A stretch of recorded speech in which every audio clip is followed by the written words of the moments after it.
If evil spirits exist at all, they have posed into human form and are now atoning for their crimes.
If evil spirits exist at all, they have posed into human form and are now atoning for their crimes.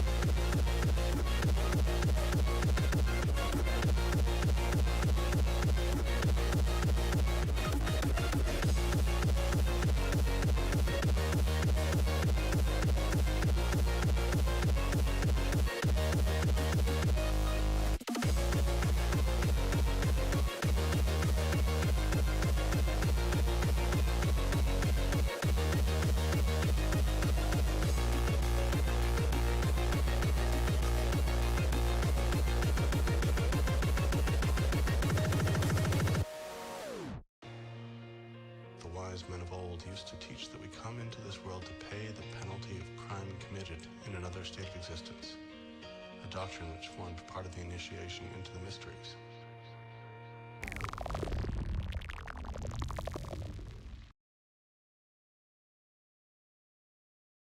Good evening, chat. How y'all doing?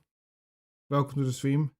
I may be a little bit early because the actual stream starts like in an hour, but better safe than be sorry, because I don't know if they're gonna show anything before the stream starts, like the actual big one. But yeah. Okay, let me go to here. The stream is almost ready. Hopefully we're gonna get some news about Silksong, but probably not. Like, I will just remove this image if we get any Silksong news, but I'm kind of doubting that we're gonna get anything relating to this. It's gonna take like another couple of years until we hear more about it. Hello.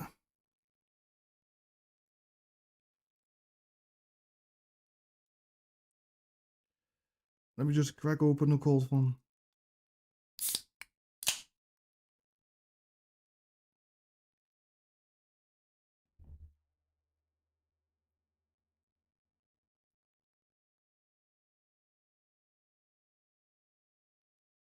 The show still needs to start, so like, okay. I'm actually more excited for the new things. There should be like new announcements here. Like, I don't care really about the Outer Worlds. I haven't played the first one. Like, the second one looks really bad. Like, I used to play a lot of World of Warcraft. I played a little bit of Fallout. Call of Duty, I don't really care about. Like, Resident Evil still need to get into. Like, I have pretty much most of the games bought on Steam, but still haven't played them. Thank you very much, Ryutaros for life. Sorry if I pronounce your name wrong. But like, I think this is with like the Fallout show. Maybe there's like some news about Fallout 6. Like, that would be really funny if they're gonna announce Fallout 6, because they still haven't finished Elder Scrolls 6.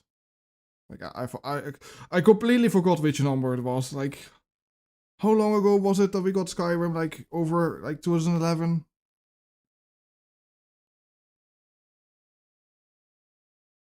Also want to see more about Silent Hill F.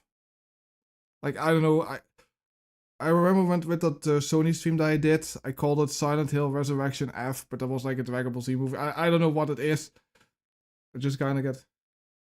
Yeah, still no Silk Song.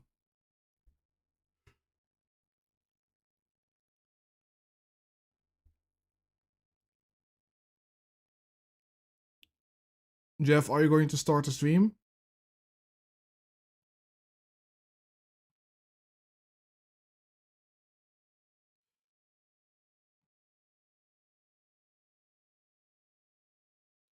Like the official gamescom channel has like a stream in like a half hour. Like I don't know why this stream starts earlier. Is Jeff Keighley gonna talk about something new? Start the fucking stream!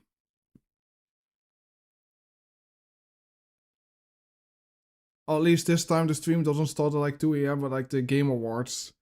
Like I'm probably gonna try to stream that too, but I just have to take a day off from work because the games awards is always on a Thursday, and they always start at like 2 a.m. for me.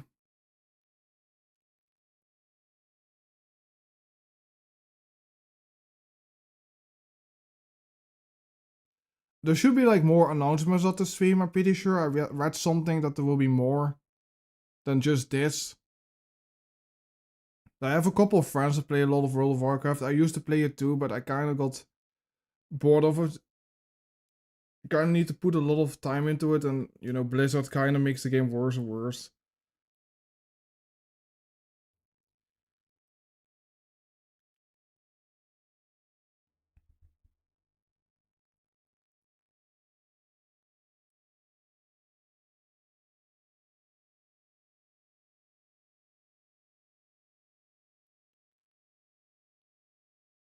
You mean mainstream? I don't know what to call it. Like, I mean, the Gamescom disappointment of 2025. I mean,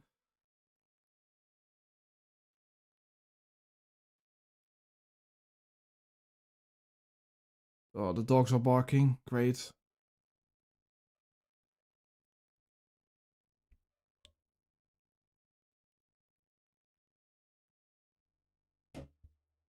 Sorry, that's my cam. Hello, like the stream starts at 7. Like, what is this? Like, at least it's not as bad as SSG with his fucking stream that takes like 1 day until he takes the stream down. People were like waiting for 24 hours until SSG was gonna stream because he fucked up. Yeah, no, of course. Like the stream here is Gamescom on 2025 official live stream Call of Duty. Like what is the fucking title? Like, I mean, is this written by Germans? Like, I mean, or it has like, whew.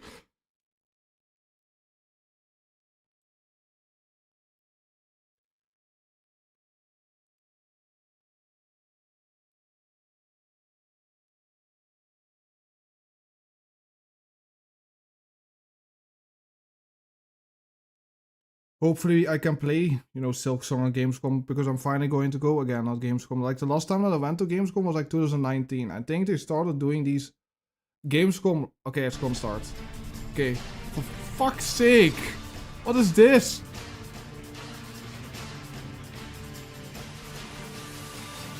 Oh my god, 30 minutes? Stream is already late for like 6 minutes. Jesus. Hello, Tabby.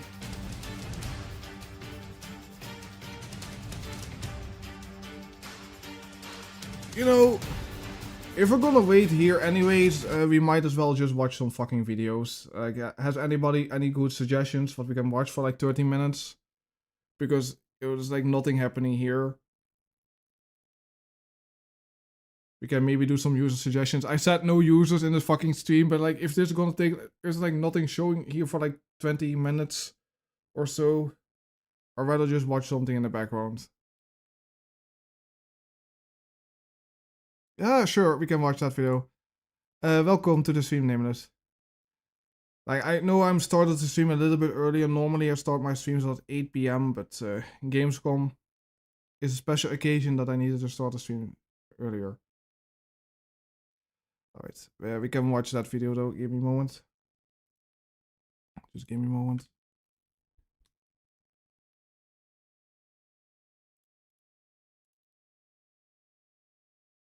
No, I don't want to buy bitcoins. No, thank you. All right. I'm pretty sure. Wait. I'm pretty sure I've watched this video already on stream though. But I think. Oh no. I think Dr. Storm showed me this one. I think. Yeah. My God. My God, this is great. Man, rest in peace, Caillou. Like, I have no reaction about that. I really don't care about Caillou. I never watch it, so. A lot of users don't like Caillou.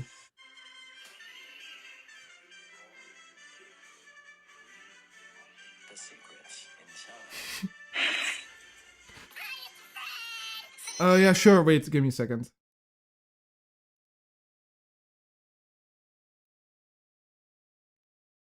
Oh yeah, wait, that's a good one, Dr. Storm.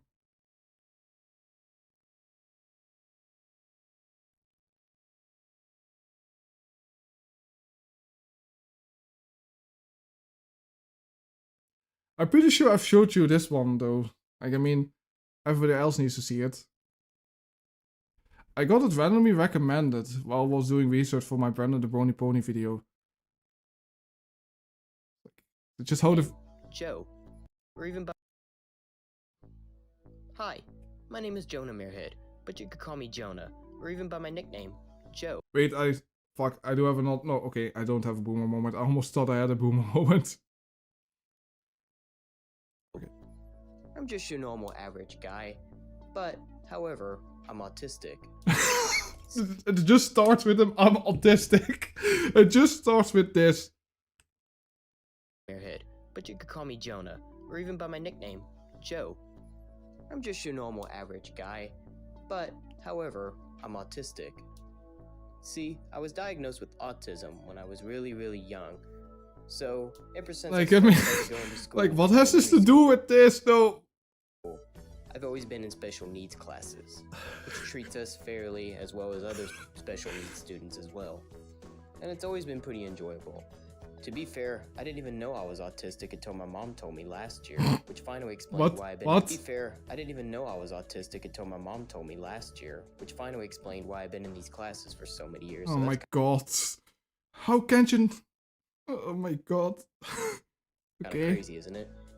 Anyway, so recently, last month, I graduated from college. So now that I'm done with school... Oh, I'm still gonna get a presentation. Alright, I didn't know that. I haven't really catch up with a lot of stuff.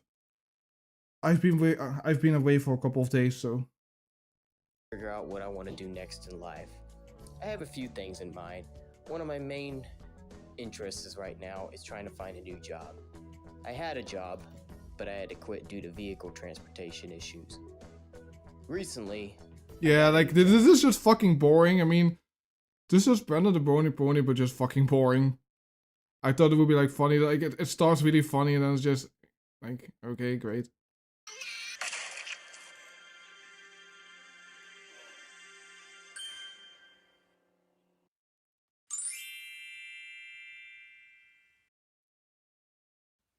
G'day everyone. Do you remember I talked about the 6 worst YouTubers last year? Yeah, I deleted it because of the copyright.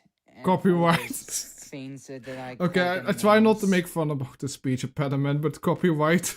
And covered some inappropriate scenes on their videos. And tell someone... You know, I also sometimes misspeak, but, you know, I'm not gonna be too hard on that. Copied hardcore dude / hardcore kid. Yeah, hardcore that's what my mom dude told me last year. Just don't worry about that video. So this time I'm gonna talk about these guys who is known as the great YouTubers. Oh, who did he show? Or someone that I copied scene things that I called them names. The bad YouTubers? Remember I talked I can't... because of the covered some inappropriate scenes on their videos. And tell someone that I copied hardcore dude / hardcore okay, kid. Yeah, like, I don't know who this is. Like, I see Fred. Just don't worry about that video. So this time I'm gonna talk about these guys who is known as the great YouTubers. So I won't get myself in trouble on YouTube. And you know what that means for YouTube? It's been 20 years since we have YouTube on the internet. And it's been aired on the internet a month after I was born. So we can celebrate all the YouTubers from the bottom of our hearts. So anyway, let's jump My right god, into what it. is this audio? Like I said, the 6 best YouTubers. My god. What is this audio mixing? I barely can hear him, then it's like almost raping my fucking ears. This audio. Starting with number 6.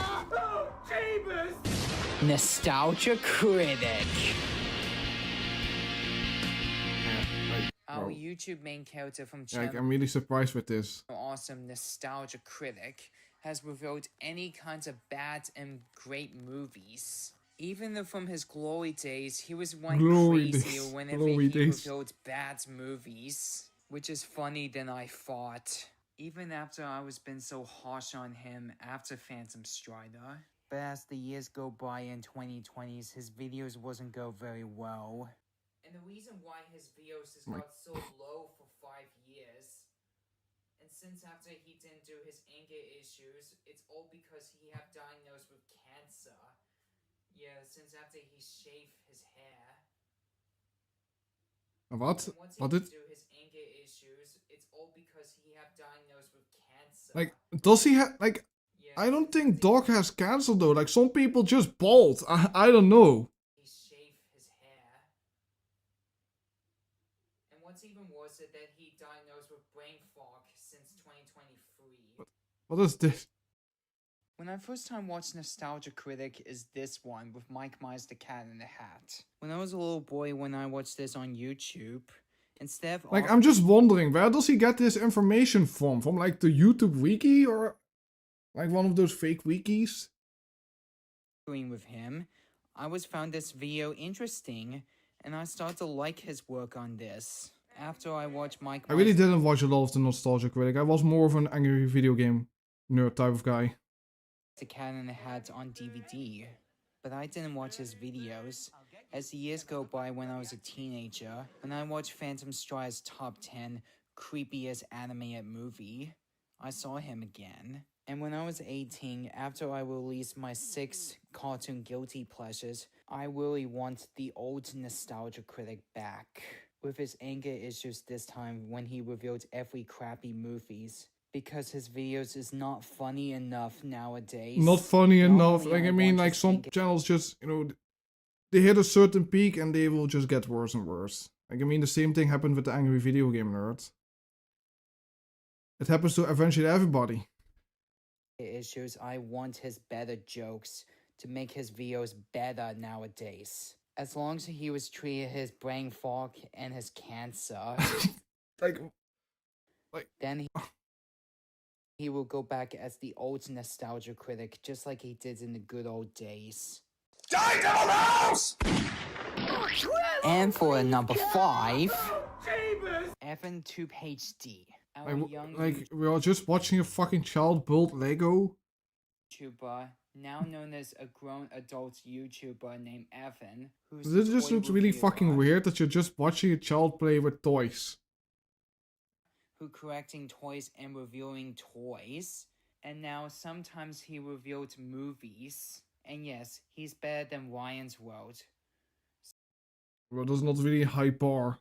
So to be fair, a long time ago after I watched Evan 2 HD, I never heard about Ryan's World.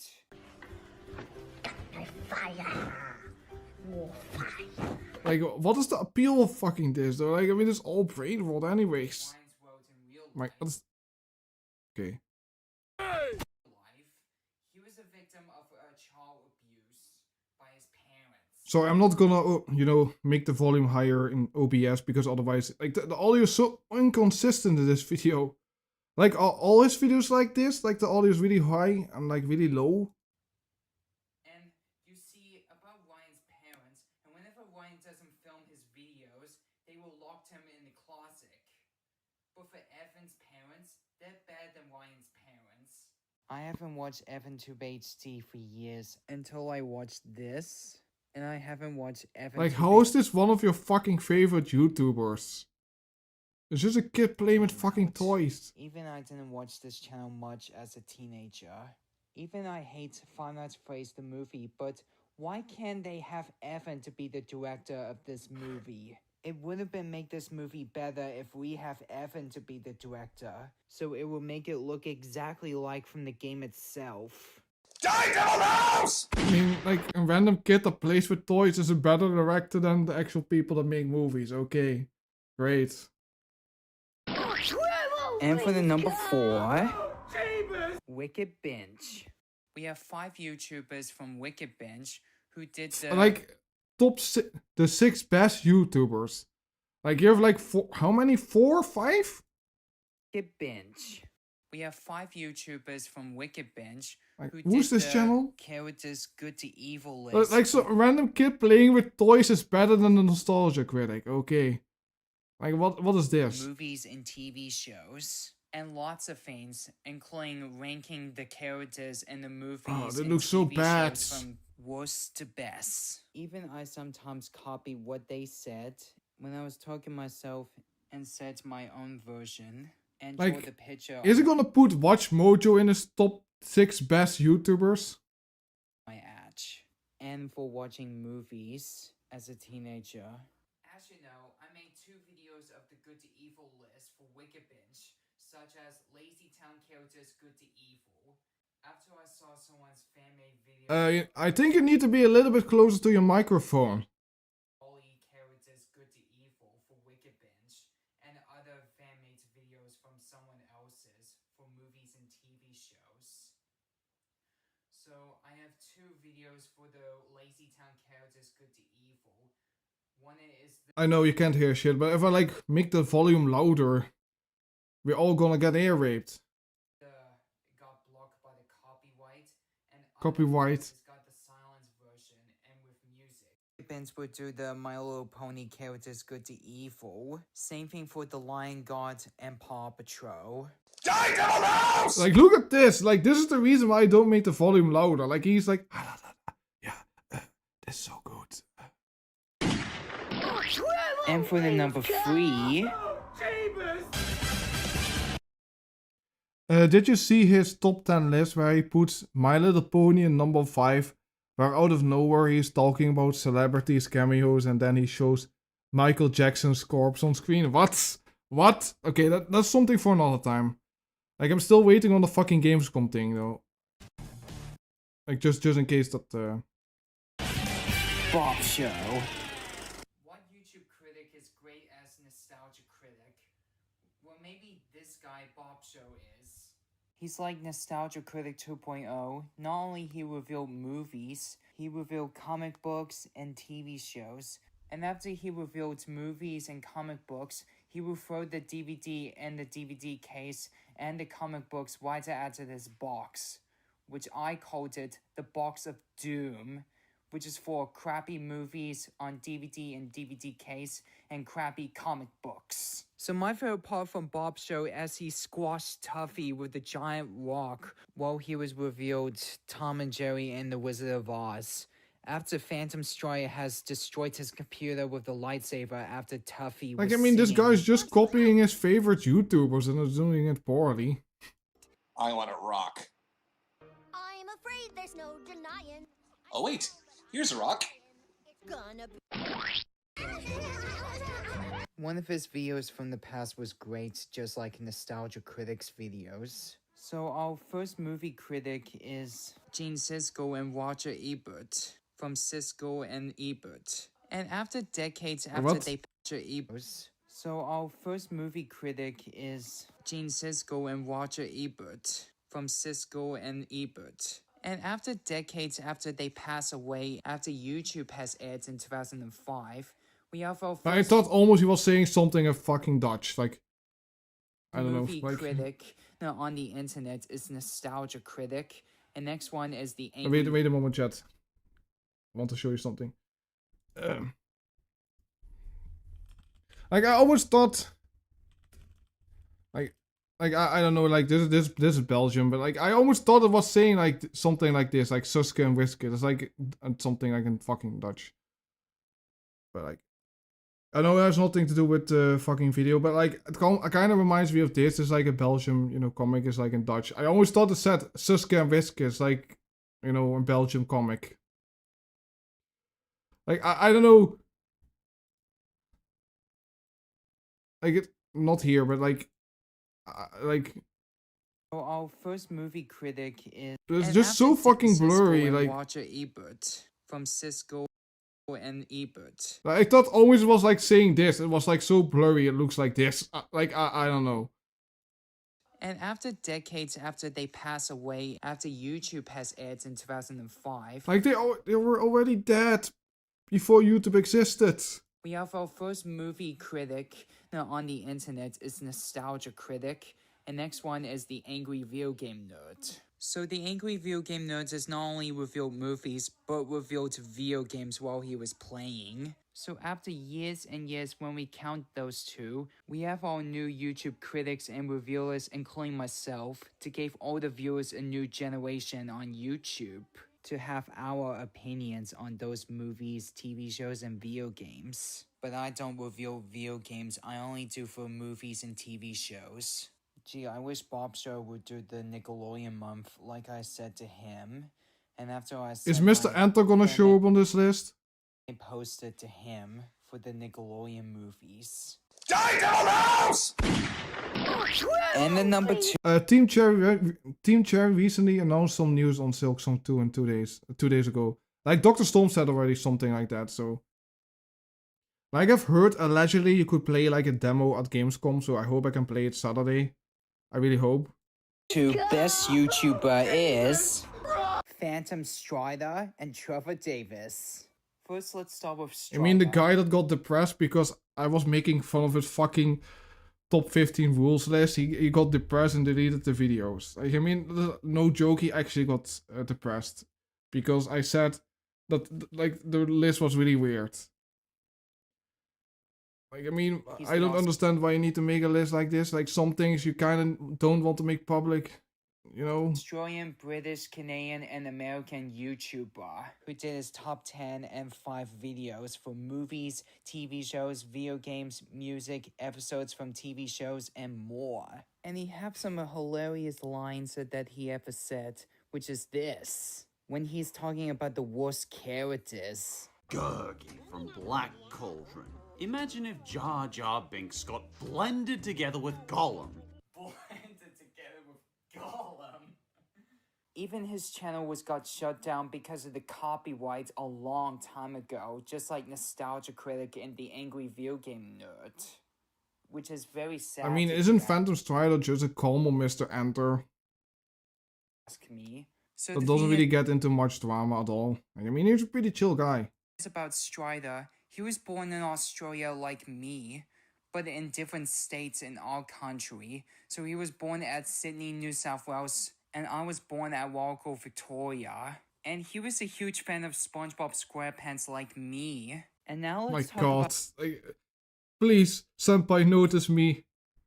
And now we get the fucking brony that got depressed because of my video. Trevor. He's the American YouTuber. And he was like Strider, who did his top 10 and 5 videos. Like, I mean, I wouldn't really compare him to Phantom Strider. I think this guy is... Like, they are not comparable at all. A fan of Thomas and Friends. As my number 4 favorite childhood show. Well, SpongeBob and Paw Patrol is my most favorite childhood shows, like I said last video.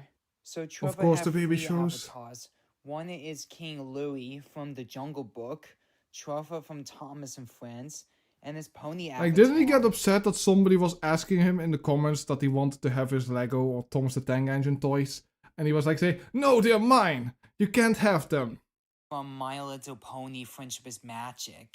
Secondly, I like his pony avatar more because he was handsome doing on his videos, just like in real life, from nowadays and a long time ago. And by the way, I'm the one who borrowed his pony avatar on my fan-made posters on my community.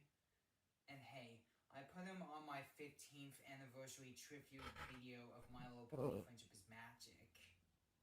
One of his videos from his glory days was great, but sometimes he put some scary moments in one of his videos. Like, I mean, like, these are just, you know, dark autism. But still, He he was a great let YouTuber his user have some dark autism moments. as Phantom Strider. And here's some of the funniest part from Trevor that I didn't get at first, but here's what he said this. And because Andrew Brenner was one of the people who saved Thomas's legacy, fans like me call this the Renaissance era. Get it? Because it's a pun on Renaissance and Brenner. And apparently this, you know, the Trevor guy is apparently almost 40 years old, by the way. Let her just sink in. And there's one simple thing. There's that one user named Stephanie, the one I heard from Oh my Trevor god, on his top the fucking video is gonna mention it. 15 YouTube rules. Yes, she's literally stalking him and using him for no good reasons. Like, just fucking, like, what I've said in the fucking video, just block them. Just block them. And what?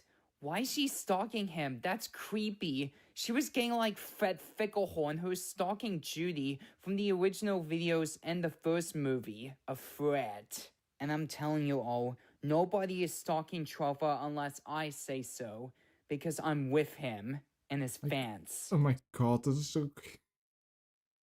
Do you really want to be a fan of this guy? Really? So that's why I'll try my best is to do what he say and follow his YouTube rules.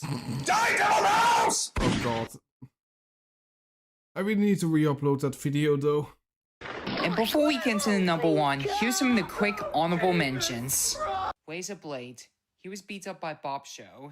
So he's not only a YouTuber, he's a YouTube gamer as well. Like other best YouTube gamers. Electric Dragon 505, aka Animat. He would have been on number 5.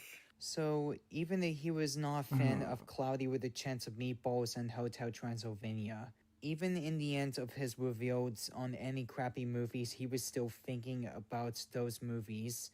But I love Cloudy with a Chance of Meatballs and like... Yeah, I've covered that one, that guy in 2 videos, I think. Like, he made one video, I responded to that video, and I think he made a response to my video. Like, a little bit, and there was like some other stuff. Hotel Transylvania. George Gossip Production. I love his crossover show because he did his best to keep Thomas and Friends Okay, the show's almost gonna start. franchise alive better than Mattel. Or at least the and I wish he preschool. would Or make the the pre-show. video of the parody The of pre-show. P.T. I almost said preschool, I mean pre-show. Chase as a tribute to Brawl Croft. Smosh.com. This channel was better than the Annoying Orange and Fred. It have some clean and better jokes, charming characters, and well executed.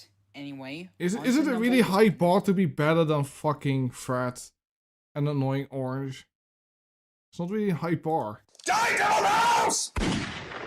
And I found that the number one best YouTuber is Mr. Gamescom is not. I'm still waiting on the preschool. Pre-show. Fuck. Let me just get some water. It's still like 4 minutes. Like, I don't understand why they start a fucking stream at like 7. Like, they say, like, supposedly it starts at 8, but I wasn't sure if I'm gonna miss anything important, so I'd rather be early than late.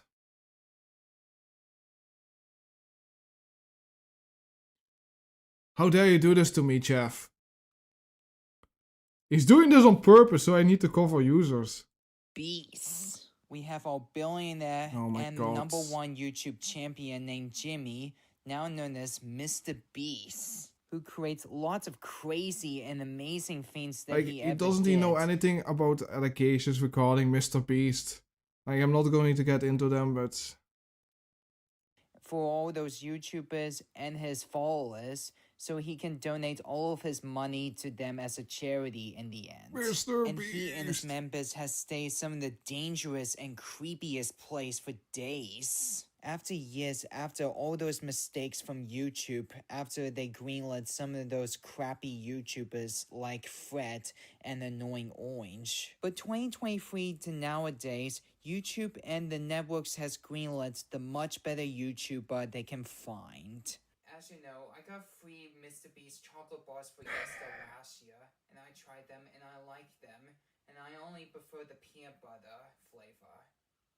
Yeah, even last year, because after Mr. Beast got Oh my all god. these Oh boy, the Epstein's Island. He has his own personal Epstein versus Island. lies from any YouTubers and the social medias. But I forgive him. He did nothing wrong after he won the Nickelodeon Kids' Choice Awards as their favorite YouTuber. And the show from Prime Video, Mr. Beast Game, it got hated by so many people, and I haven't watched it on Prime Video. And it's also have a Oh my 5 out of 10 God. on IMDb. But hey, it beats up Fred the Show and the High Fruit 2's Adventures of the Annoying Orange. So this show is not terrible. So Mr. Beast was a great YouTuber, and I also recommend you will subscribe to him after you watch his videos. And then we'll come to the end of the video. You know, YouTube has inspired so many viewers, including myself, for 20 years. I mean, I wouldn't call Mr. Beast the best YouTuber ever. Like, I mean, his entire list, like, After my so brother many, you know, like, didn't he put like 2 people at the same spot in this list, like the Trevor and Ethan has first introduced me to Phantom Strider? YouTube as 5 years old or 4 years old. Even I was started on my YouTube career when I was 16 and a half on December 2021. And now we'll celebrate YouTube itself and every great YouTubers from a bottom of Like, I our mean, you didn't watch YouTube in the good days, like in the early 2010s or like late 2000s. Like, YouTube overall has gotten worse and worse. And it's keep going to get worse until, you know, the platform completely dies.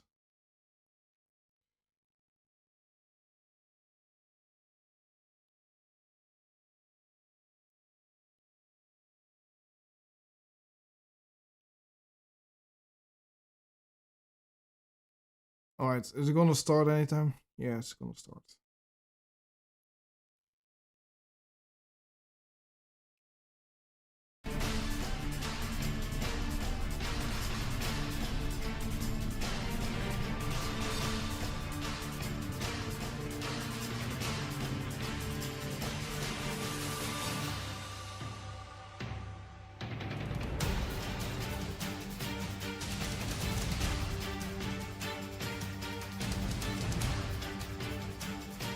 I know the real show starts in like 25 minutes, but like, we can maybe talk about the pre-show.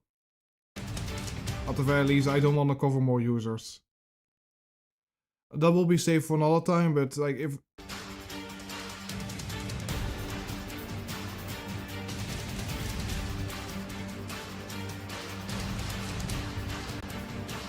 We put Animat as a honorable mention, I'm pretty sure.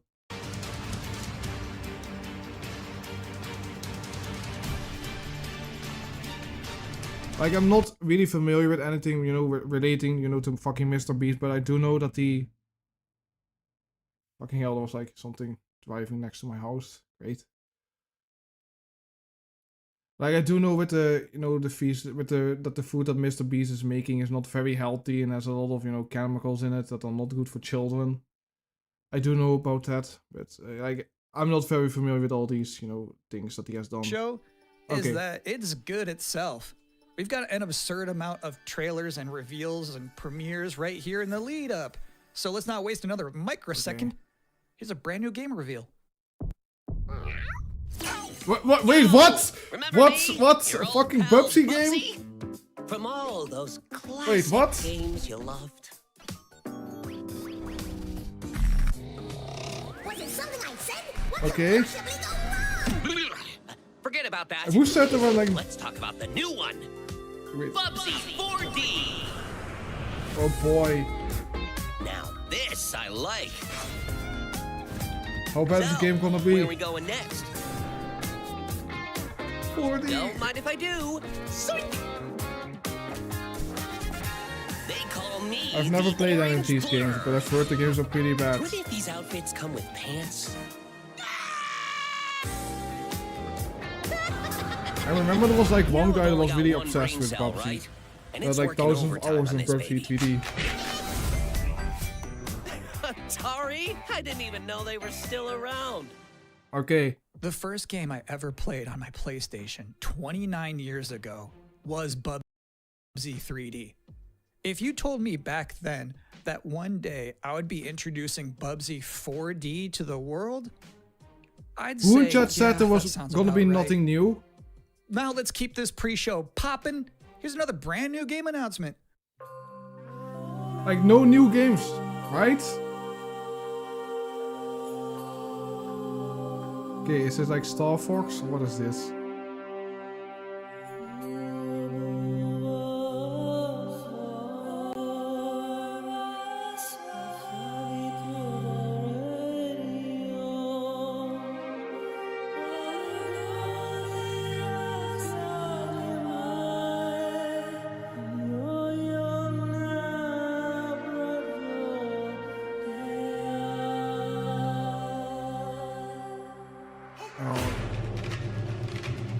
Oh.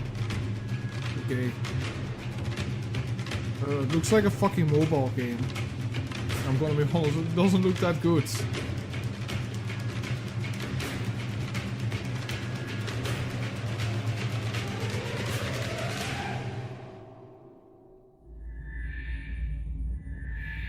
Oh my god, it's Darth Vader, but not really, because it's not Star Wars.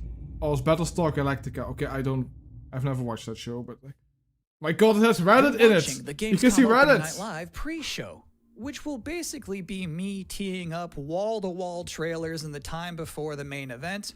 We do have an interview coming up with the project lead of Double Fine's Keeper. For now, here's a trailer for a LucasArts classic remastered by Night Dive Studios.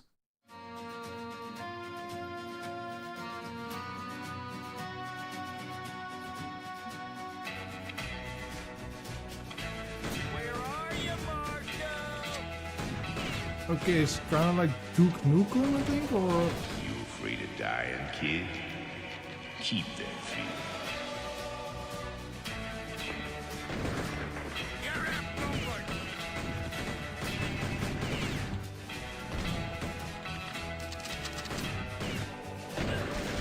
I see a gleaming city rising.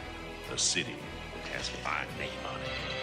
It's gonna take more than bullets to get what you want, mister. Once a lawman, always a lawman. Like, I don't know what it is, but the animation kind of reminds me of the Zelda CDI games. With those animations. But not the, not the actual gameplay. If you thought maybe I was exaggerating a little bit when I said this pre-show is filled with exciting and really good trailers because it's my job, normally you'd be right. However, sometimes a trailer is actually just unmistakably exciting and really good, like this one. Okay.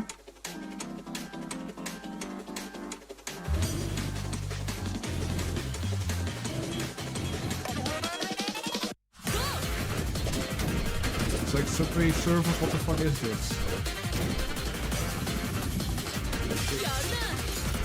Okay.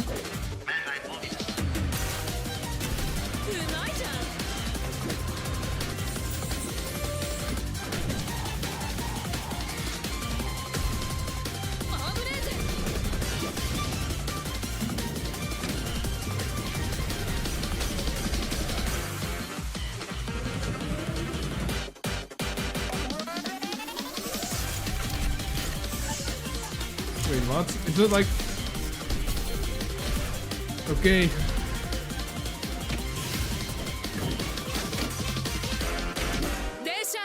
Okay, the game looks interesting, okay.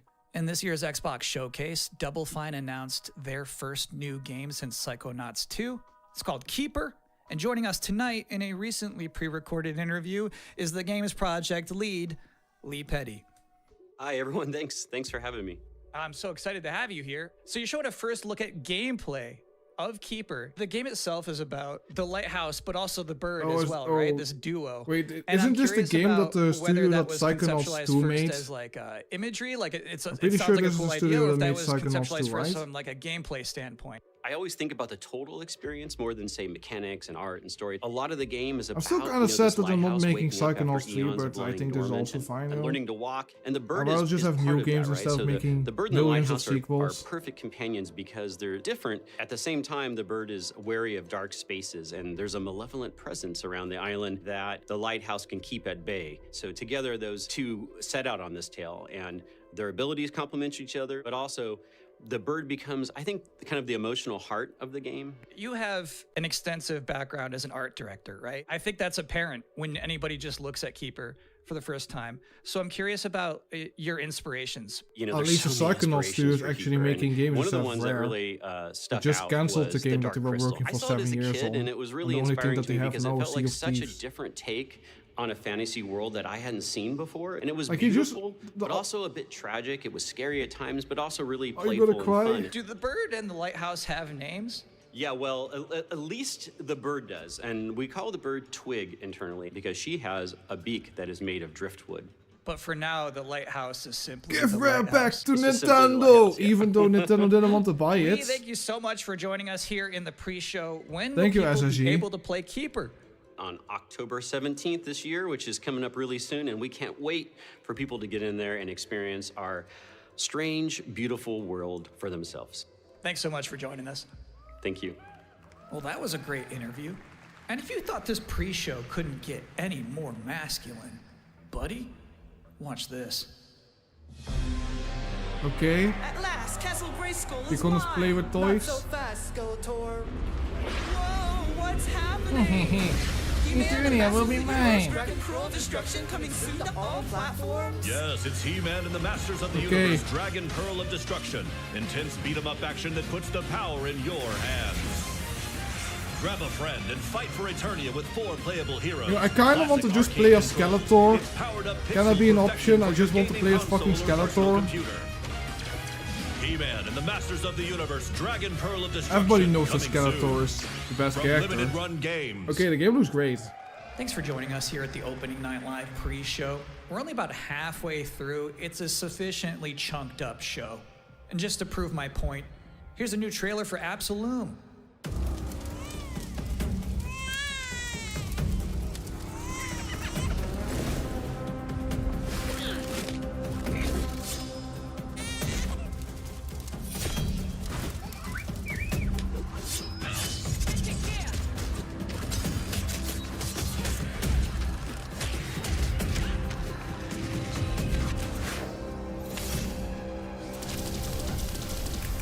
It kind of reminds me of Hades. Is this the same studio that made Hades and Hades 2?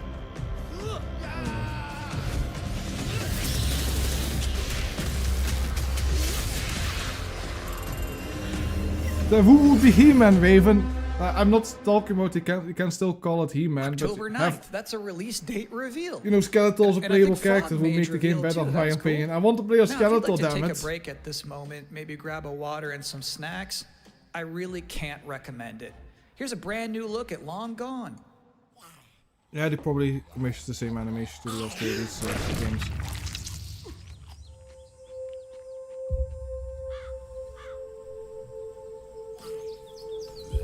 This is already better than the Sony game show, to be honest. These things on?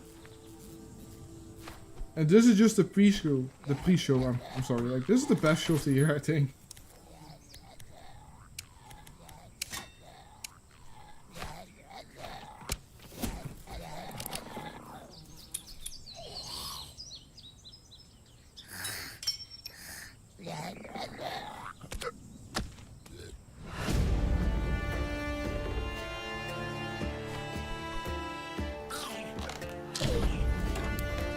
Like, you know, I like pixel art games, but like, I don't know, like, I just don't like, you know, 2D games and like 3D.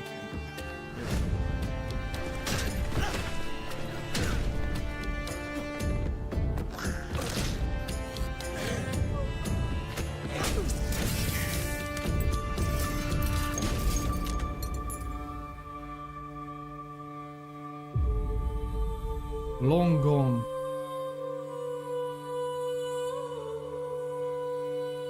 So this is a story game? I thought it was gonna be something else. I really do. like a roguelike game. I don't know. Sometimes, frankly, I'm impressed by the amount of nice worldwide reveals they book for this show. Here's another one.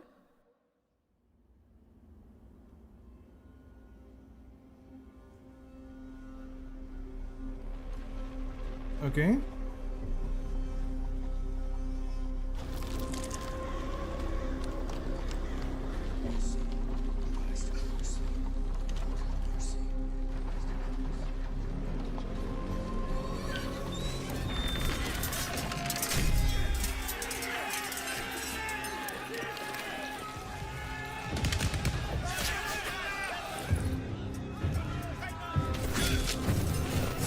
I'm sorry, I just went live because I wanted to watch Gamescom, so I decided, you know, let's just stream this. Because I was gonna watch it anyway. And welcome to the stream. Yeah, Resident Evil as Requiem is gonna be a continuation of Resident... yeah, I know, it's like a sequel to it.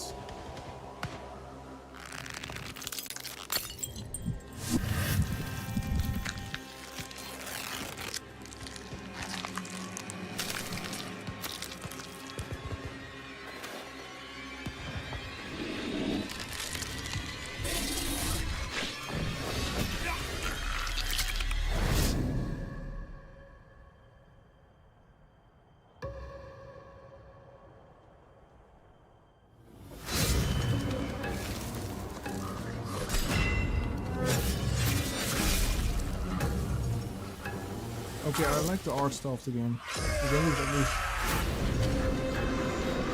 something that I will play. Is the game gonna be like Souls-like, or what's the combat gonna be like? Or is it just gonna be like survival?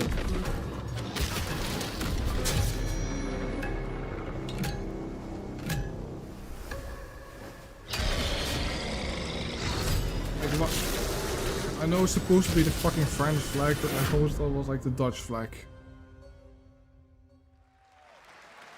So it's my sworn duty as pre-show host to make people excited about Gamescom opening night live. Thing is, you can't just tell someone to be excited. You can't just say, y'all excited, and expect people to start clapping. You have to give them a reason to be excited. So, here they are, the top 10 reasons to be excited for Gamescom Opening Night Live 2025. Number 10, hearing people make noise when someone asks if they're excited. Okay. Number 9, a new trailer from the like, Outer who Worlds the fuck 2. cares about this fucking Number game? 8, the emotional adventure of seeing a new game for the first time and not knowing if it's free to play or not. I don't until care the if a end fucking of the game is free to trailer. play. I hate free to play It's games. anyone's guess these days. Number 7, If it's a good game, I'm gonna Ninja buy it Gaiden 4 anyways. is showing up. And every time there's an Azuna drop, someone in the audience always goes, yeah! Number 6, knowing there's no Silk Song, understanding there's no Silk Song, but still thinking, Oh, what great. if there's Silk Song? Number 5, Ghost of I have a Rote job is too, in but it's this? like 7 PM where I PlayStation just had a live, like almost 8. 19-minute Already gameplay went to work. blowout. You have to wonder what they've been saving for Gamescom. Is that Wolf gonna do something crazy? Number 4, Silent Hill F going full freak mode. Number 3, watching game designers develop their public speaking skills in real time. Number 2, the worldwide reveal of Call of Duty Black Ops 7. Now you might be saying, didn't that already happen a couple of months ago? No. That was the teaser. This is the worldwide reveal. And that's the so number one different. reason to be excited about Gamescom Opening Night Live 2025, Resident Evil Requiem. So they just announced this at Summer Game Fest, and then they said, see you at Gamescom. Well, look at the time. It's Gamescom. Or it will be in a matter of minutes. You're still in the pre-show.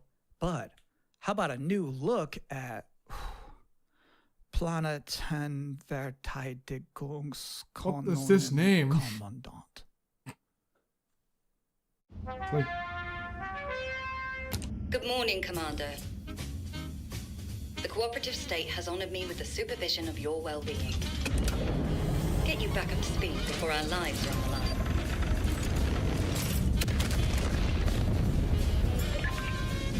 Glad to see you've not lost your touch.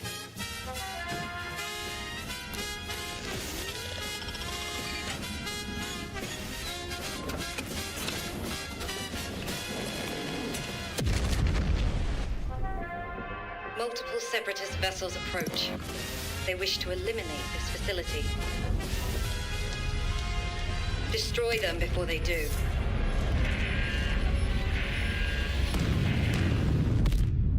The days fly by when you love what you do.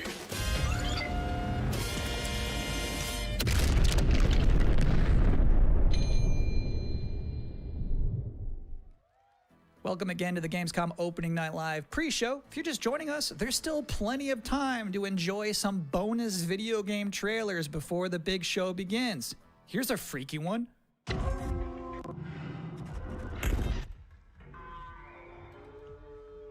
Okay.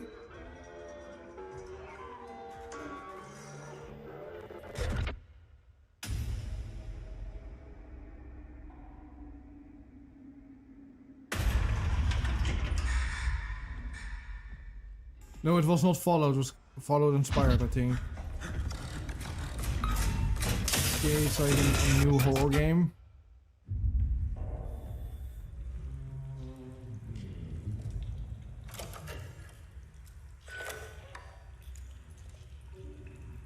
The analog horror game.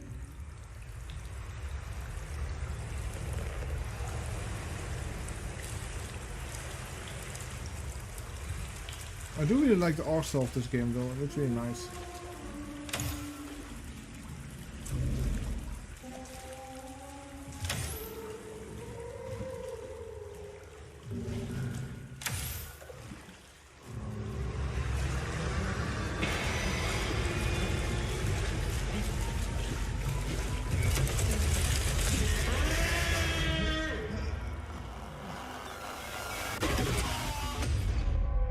Routine.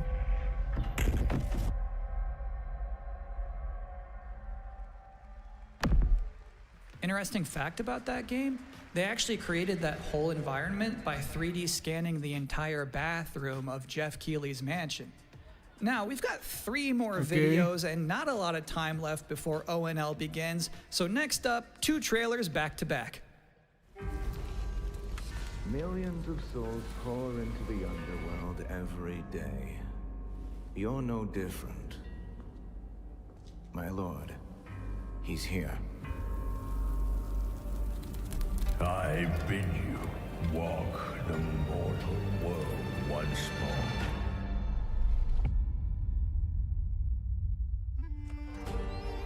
Fallen leaves return to their roots. You shall gather the souls that stray. Just another Black Myth Wukong, I think. I've watched over this city for ages, and every name in your scroll of death. Not one of them dies quietly. You, a soulless husk. You can judge my fate.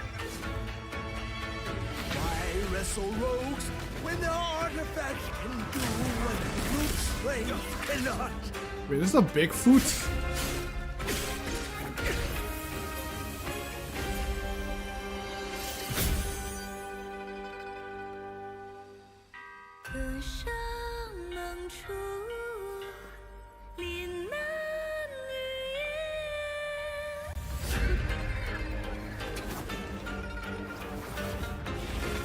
What? Soulless husk?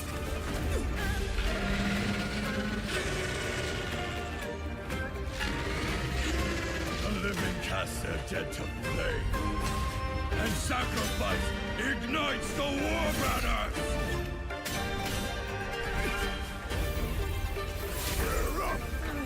Here we go again.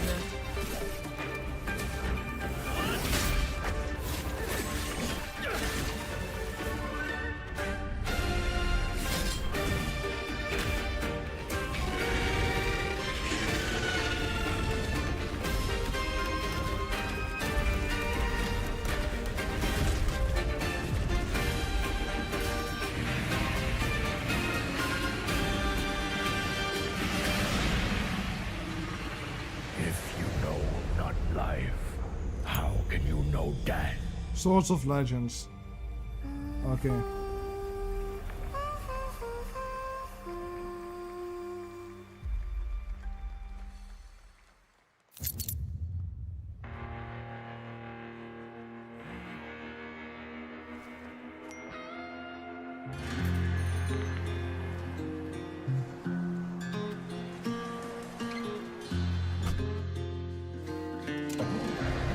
Oh, is it gonna be Truck Simulator? Ain't nothing finer than the open road. You'll see me riding when the new wind blows. I'll bring that heat. I'm riding night and day. Oh, night and day. Ain't got no master. Ain't got no king. I'm running night and day.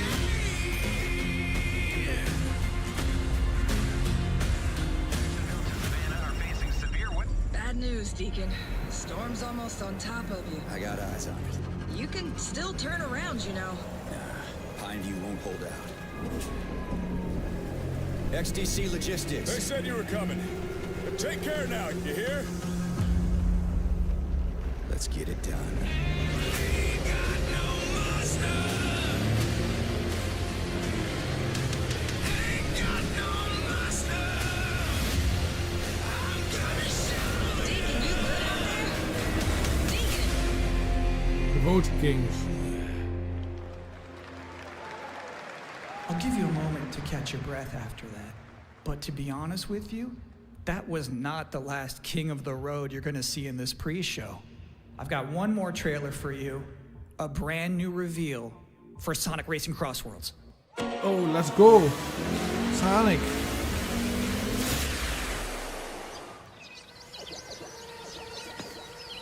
Wait, fucking Pac-Man? Oh my god, SSG is gonna say about this. Oh my god, the fucking pack is back! Yeah, the pack is back! Okay. Like, this game already looks better than fucking Mario Kart World, I'm gonna be honest. Okay. You already have like Steve. You have Joker. You have Ichiban. Okay. Okay.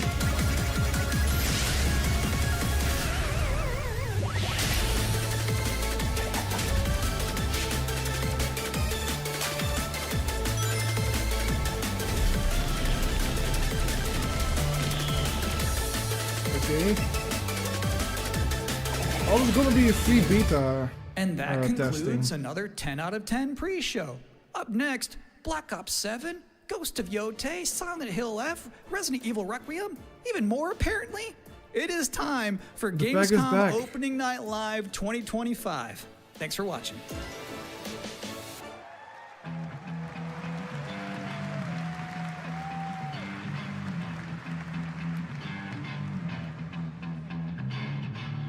Where's Please SpongeBob? welcome your host, the creator of the Game Awards, Jeff Keighley. My name is Jeff.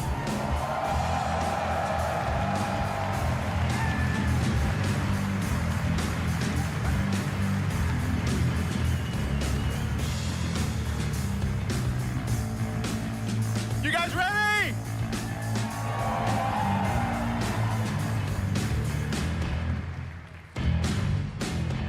Guten Boo! Abend! Boo! Welcome to Gamescom! Wie geht das Deutsch? All right. This is opening night live. Hello, everybody, and this is the We kickoff want of the SpongeBob, biggest games not festival in Pac-Man. the world right here in Cologne, Germany. We've got over 5,000 fans in the hall here at Cologne Messe tonight. Welcome, everybody.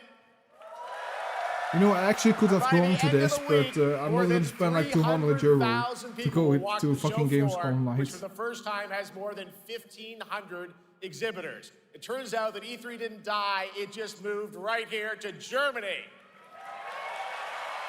And of course, there are millions more watching live around the world. No matter where you are, we're all connected tonight as one global community to celebrate the art, creativity, and joy of games, from the boldest indies to the biggest blockbusters. Today, the game industry has never been more dynamic. Clever ideas from small teams are breaking through in huge Can we just go ways. back to the other This guy? summer, Peak, a co-op climbing game created by Aggro Crab and Landfall Games, We are stormed the charts gamers. on Steam, and right now I can announce for the first time it has sold over 10 million copies to date. Congratulations to the team. And there's also other fun ones, like you guys have probably played Date Everything, a wild dating sim where you can romance a treadmill or a curtain. It's on Steam right now. Check it out. It's sold an estimated 500,000 copies. All these successes prove something important. Small teams with big ideas can change the industry. And that brings us to one game made by a handful of developers in Australia. For 6 years, Team Cherry has been crafting Hollow Knight Silksong. It is highly anticipated and Steam's most wish-listed game. Well, tonight, I can finally definitively tell you that Silksong is 100% actually launching this year. Are you sure about that? Are you sure about that? Brand new Silksong gameplay. Oh yes! The first extended look since the last trailer in 2022. Okay, I guess I need to take the picture down. Tomorrow, you guys here at Gamescom can play a demo at the Nintendo and Xbox booths. Wait. There you go. Let's fucking go. They have it like, hopefully real. still have it on Saturday though. I want to play it. Please. And on Thursday, Team Cherry is going to be sharing some news as part of a YouTube premiere The on their One Piece is channel. real. Make sure to check that out. Tonight, we'll give you a first look at this holiday's biggest games, like Call of Duty Black Ops 7 and Ghost of Yotei, plus major news on Prime Video's Fallout Season 2 arriving I'm in kind of December. surprised that even And Nintendo's later, on we'll have a Gamescom. special performance of the music of Claire Obscure Expedition 33, one of this year's most celebrated games developed right here in Europe. Plus, a brand new look at Resident Evil Requiem from Capcom, and the world premiere of the opening cinematic from World of Warcraft Midnight from Blizzard. Now, as always, ONL is also about surprises, and we do have multiple brand new AAA game announcements and reveals over the next 2 hours, so stick around right until the end. This is our biggest opening night live we've ever done, so let's not waste another second. It all begins with this. I want User Simulator.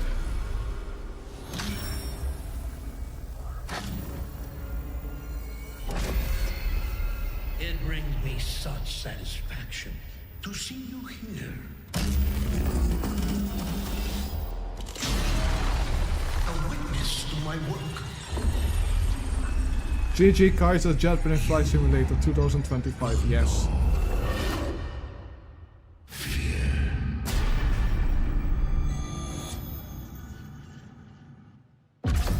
They want you afraid. Fear makes you easier to control. It's time to wake up. Your streets shall once again run red with your blood. Raul Menendez ignited global unrest on an unprecedented scale. Menendez is a terrorist. We're bringing peace and security to the world. He refuses to let me go. But other actual people that play Call of Duty for the fucking story, like, I mean... Like, the last game that I played was, I think, Modern Warfare 3, I think. Or like Black Ops. Like, one of the good ones, you know, the old ones.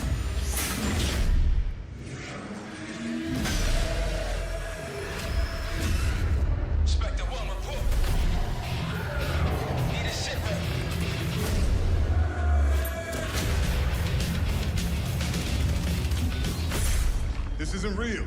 The hell it ain't!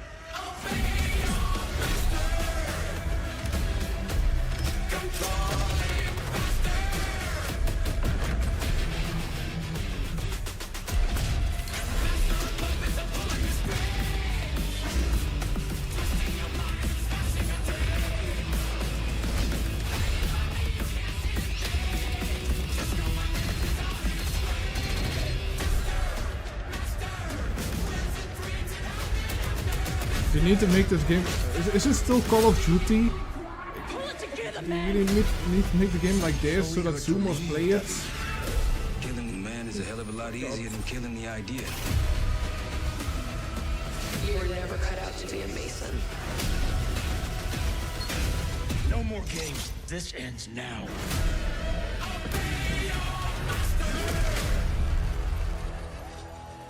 I mean, we just saw more cinematics. Like, we didn't even see any fucking gameplay. Or like the game, like, thanks to Fortnite, the game is just copying fucking Fortnite now. Like, I mean, great. That's what the kids are playing, right? Oh wow. How about that? Zombies, of course, Dead Ops Arcade as well, and it looks like we also have an official date. Call of Duty Black Ops 7 releases on November 14th. And to tell us more, please welcome Miles Leslie from Treyarch and Natalie Pohorski from Raven to Opening Night Live.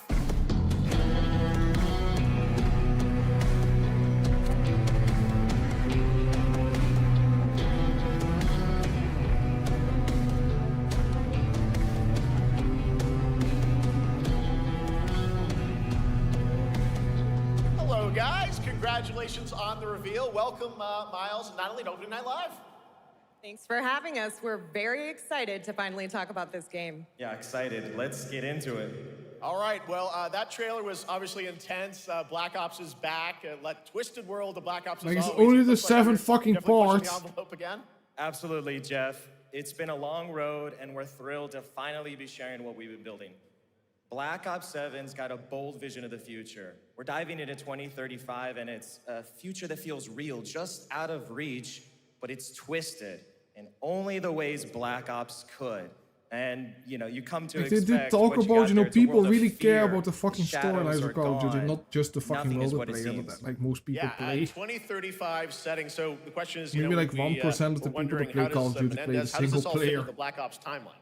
Yeah, so we're pulling threads from Black Ops 2 and Black Ops 6, but don't worry, don't get it twisted. This is a beast of its I can't own. wait when they're Black gonna Ops add 7. Rick and Morty to it, We're and like stepping SpongeBob into a and like world other, spiraling from the characters return of Raul Menendez that have and like nothing to do consequences with of Call of the Duty. All past.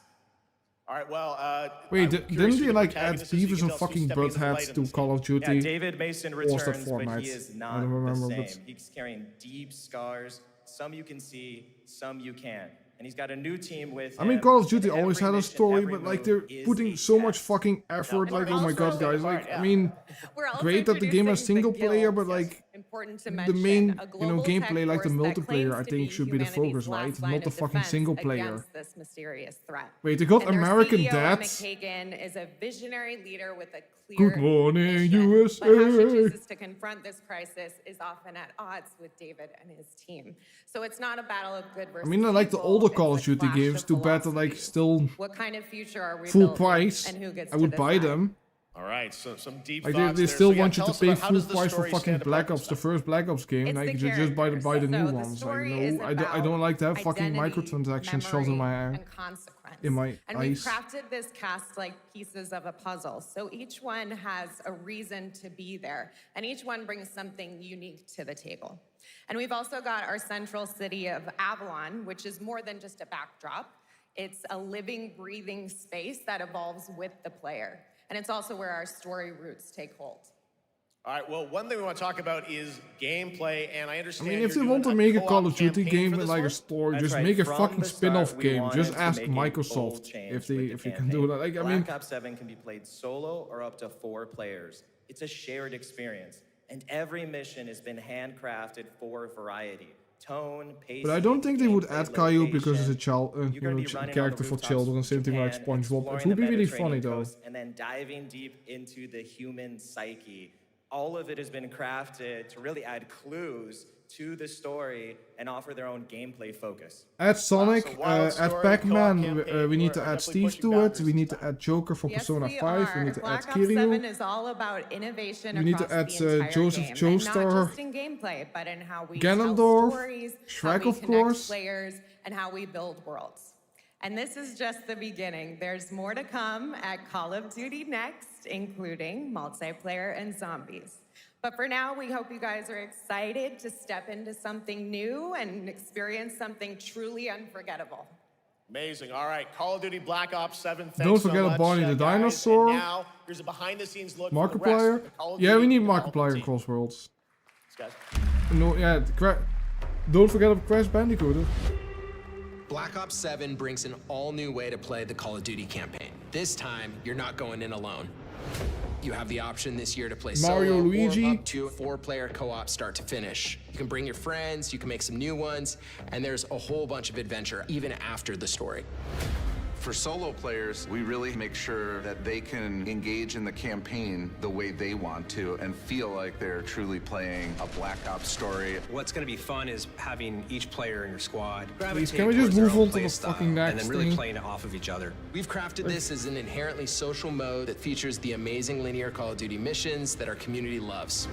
Mission variety is at the core of the Black Ops 7 campaign. The pacing shifts between high-intensity combat, stealth-driven objectives, and deeply psychological sequences that challenge your perception of reality. Avalon serves as the narrative's anchor throughout, but the campaign stretches far beyond its borders, both geographically and thematically. It's dynamic and full of opportunities to explore, experiment, and experience the story in new ways. And in the culmination of the co-op campaign, we're unleashing something bold, the end game. It's a proving ground to put everything you've mastered throughout the campaign to the test. The end game is a brand new PvE like every social game has like experience one final where you and your challenge, right? squad It's will need nothing to survive new. overwhelming odds, adapt under pressure, and break the rules of what you thought a campaign could be.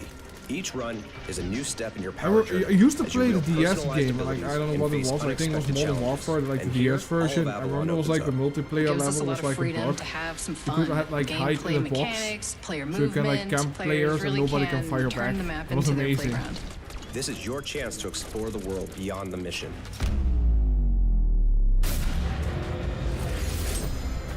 That's just a quick look at what's to come So with is the this game campaign. going to be like 300 Every mode of this gigabytes game or is like built with the 400? intention to deliver the best possible experience to If our you download players. everything. So whether you're a Call of Duty veteran or new blood,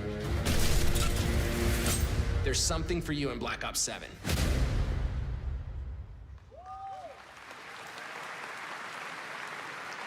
All right, for much more on Call of Duty Black Ops 7, make sure to watch the full-length Black Ops 7 Direct and tune into Call of Duty Next on September 30th. Still to come, we'll have news on Fallout Season 2 and the announcement of a brand new game from adventure game legend Ron Gilbert. I grew up playing his games, and I can't wait to show you his next unexpected creation a little bit later. All right, who's ready for our first brand new game announcement of the night? I figured you'd feel that way. Well, to do the honors, please welcome back to ONL, one of the most respected and recognizable hosts in esports. She's my co-host, Shox.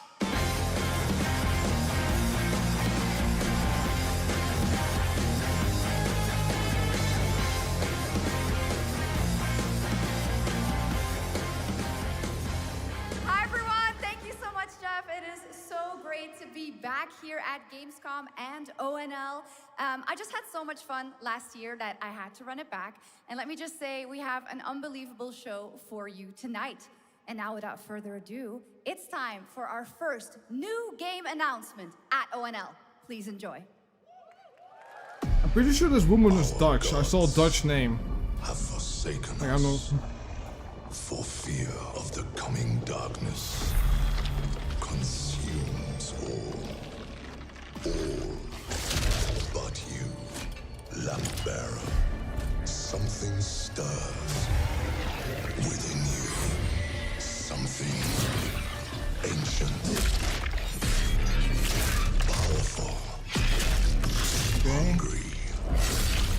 So I ask you, will you harness this darkness within and deliver unto our so-called lords retribution?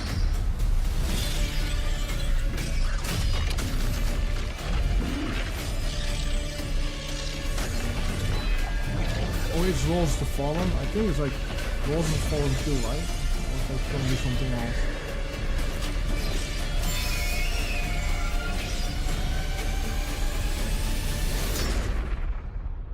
But should you fall, the world falls. Like, I almost thought it was like Lord of the fucking Rings when I started.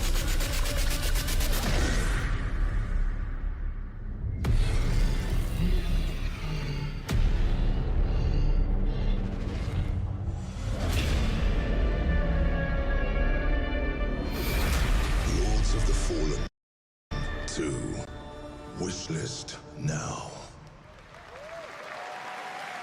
Didn't the first game flop? So I thought the first game actually Lords of flopped, so I Fallen was 2 not is really official, set expecting to get like a 100 years sequel on after this the game. last game, as a fragile veil between the living and the dead begins to tear. CI Games promises a sequel that's bloodier, faster, and more brutal than ever, with more aggressive combat. I thought the and new first boss one had a battles. lot of Your first negative look at reviews, gameplay so will I arrive didn't later really this expect year. to get All right, the game to get now like for a something sequel. completely different. This next game won Game of the Year at the Game Awards and comes from one of the most celebrated studios on the planet. Next year, it's making the leap to become a major don't talk anime. about And tonight, we're breaking the news with your exclusive first look. Okay.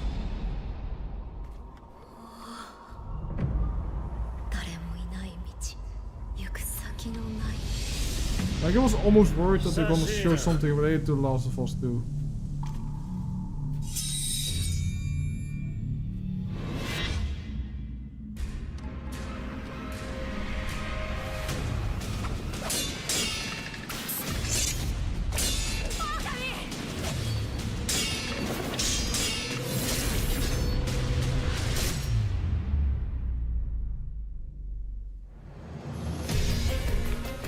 Wait.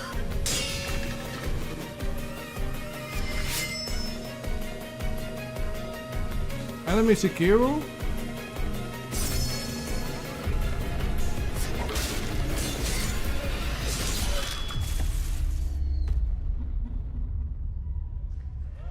Wait, is it gonna... Okay, that's kinda cool. So when are we gonna get the Elden Ring anime or Dark Souls the anime? We're just getting started. Our next new game announcement stars a hero who needs no introduction, a true legend of justice and gadgets. Okay.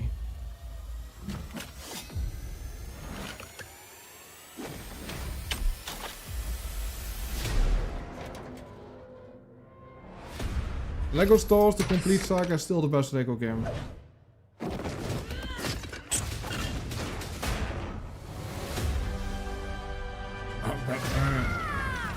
I need to become more than a man. I need to become a symbol. What did you have in mind?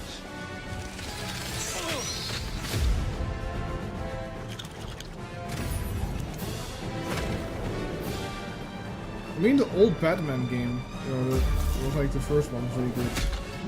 I also really like the Indiana Jones games. Like 1 and 2, but I think the first one was better. I also played a lot of Lego Racers. Batman. Like I really want a remake of that game, but that's probably never gonna happen because that studio went bankrupt. Why so serious? You want to get nuts? Let's get nuts. I'm allergic to nuts. Who's the man behind the mask? I still don't like it that they added voice acting to these games. I just like prefer the grunting, like oh. I think that is just better. It just looks too smooth. I got you!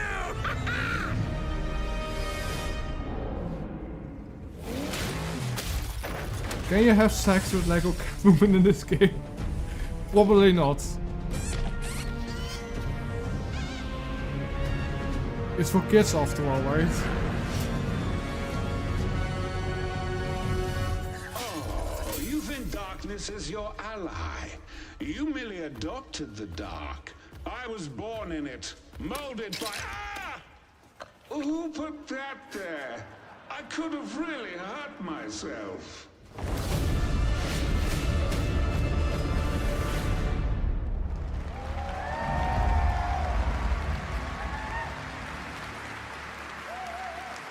Can you have sex with Lego The Bane? bat is Can I back. date Please Lego welcome Bane? the head Yes. of Lego Batman development team, Jonathan Smith.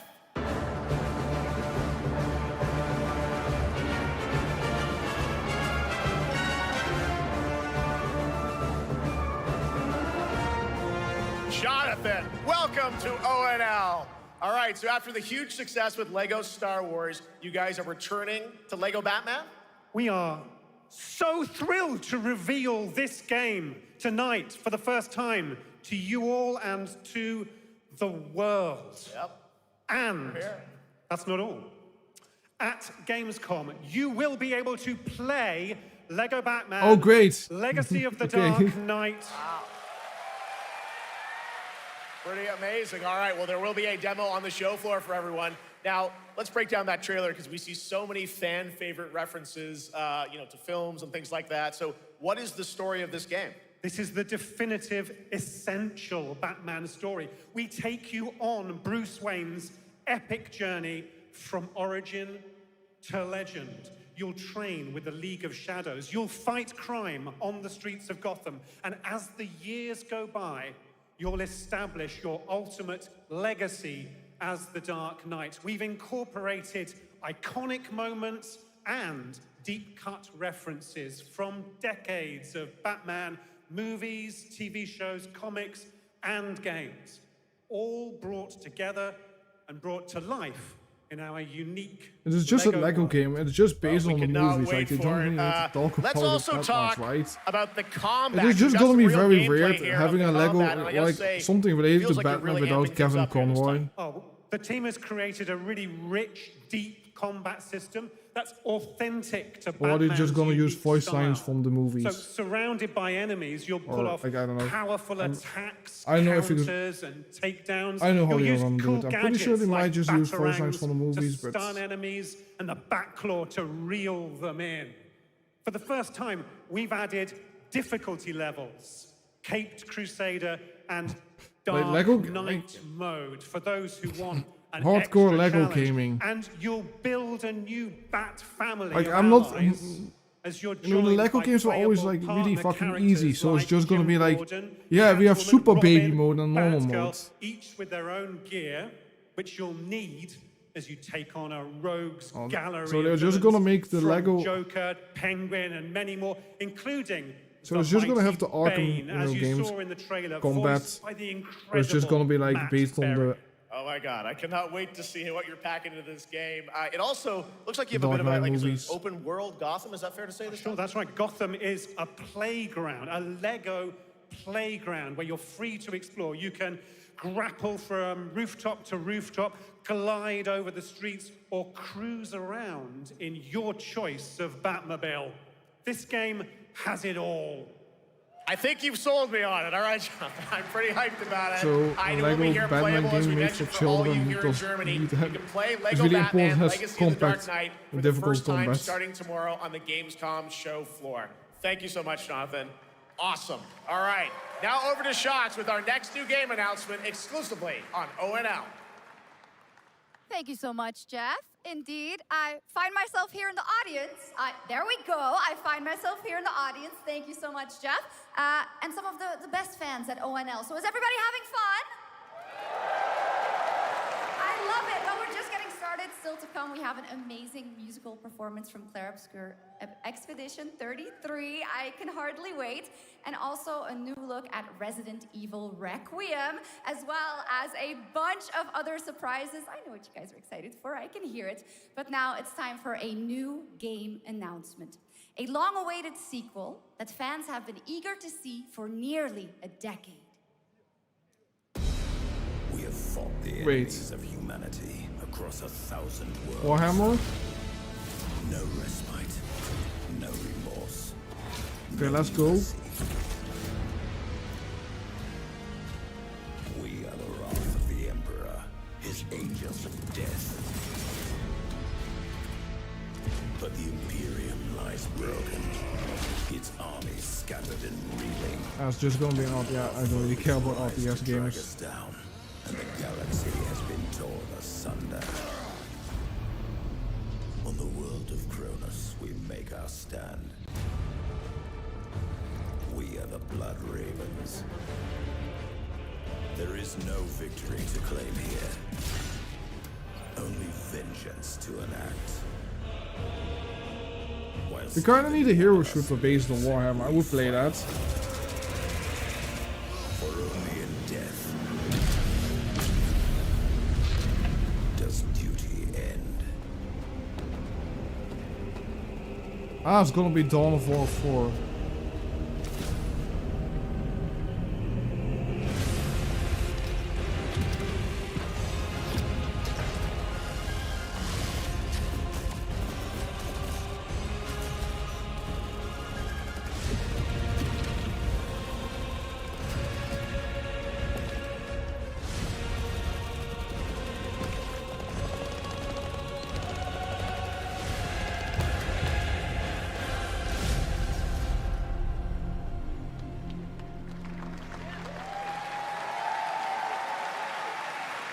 2 centuries after the last great conflict, the battle for Kronos begins again in Dawn of War 4 with 4 playable factions and over 70 missions. Dawn of War 4 is coming in 2026 to PC.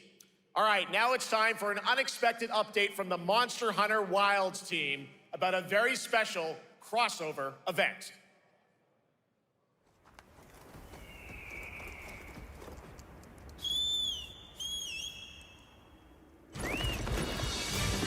Okay. Hey, Dr. Storm, are you still in chat? You can ride a chocobo. Okay.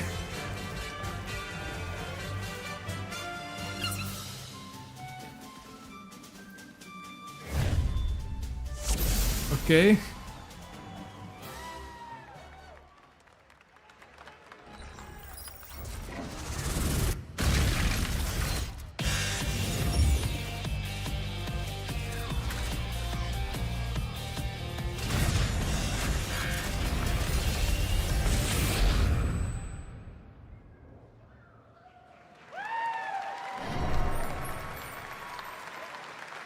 So it's just a chocobos on like an extra monster. All right, to tell us more, it is my great honor to welcome 2 very special guests together on stage. Ryozo-san from Capcom and Yoshi P from Square Enix.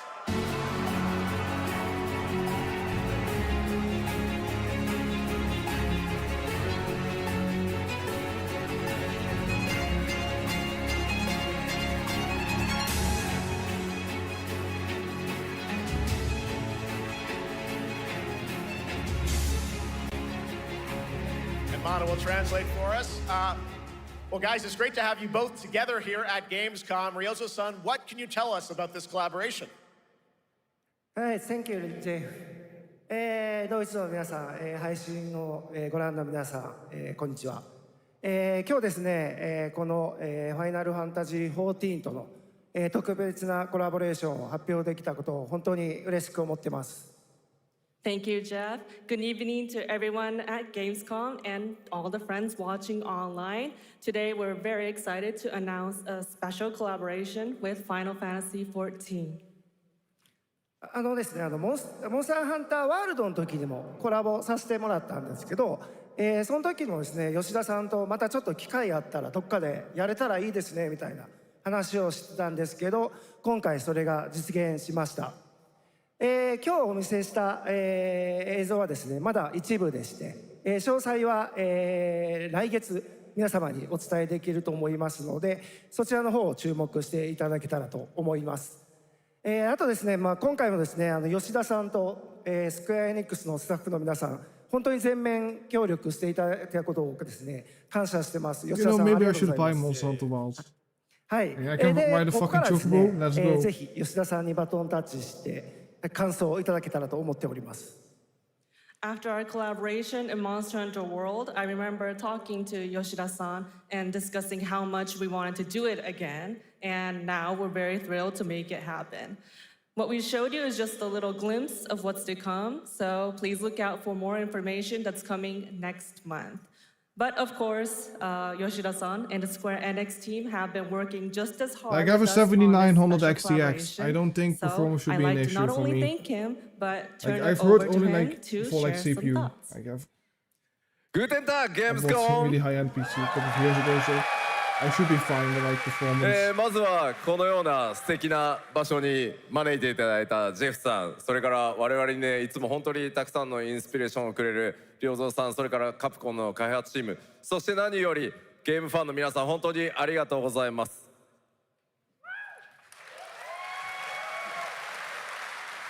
Guten Tag, Gamescom. First of all, I'd like to thank Jeff for having us here and Ryozo-san for all the inspiration, the Capcom team for working on this special Guten Tag, collaboration, Wiener and to everyone Schnitzel. enjoying our games. Thank you so much. Sauerkraut, Bratwurst.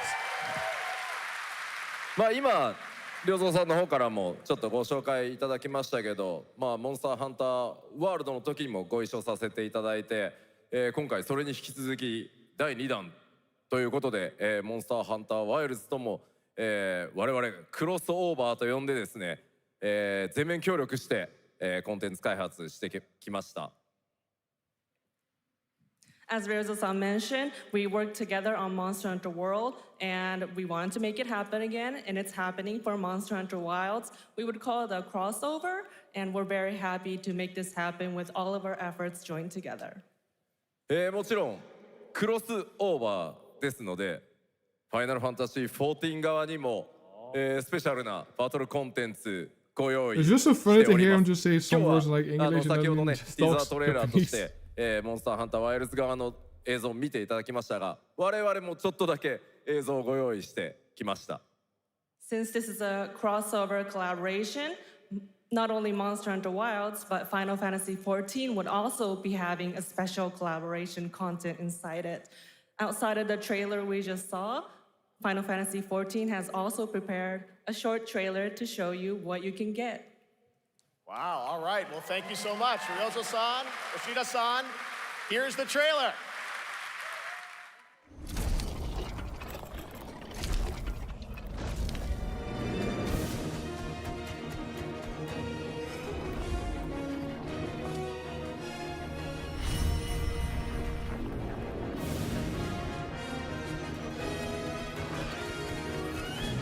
Like one of my friends plays a lot of Final Fantasy XIV. He said, I need to try it. Like, I don't really feel like grinding for a few hundreds of hours to... it's gonna be good when you play like a few hundred hours. Yeah. It's just too long.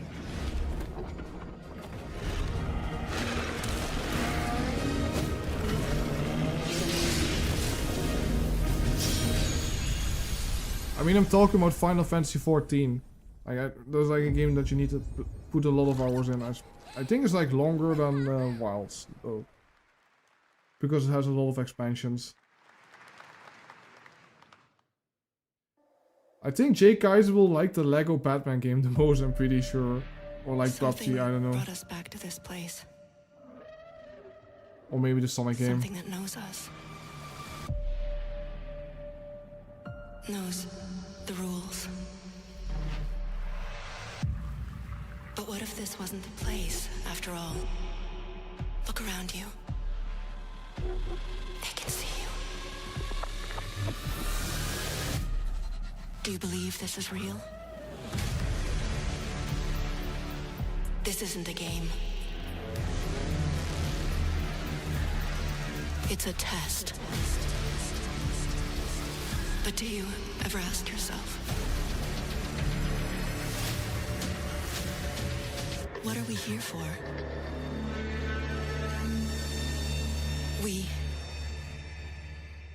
We're here to play. Oh, it's just an advertisement to Gamescom.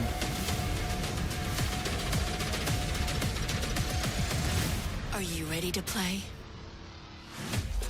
Welcome to the world's biggest gaming playground. Game On. 500,000 people, 1,500 exhibitors, endless games to explore right here in Cologne.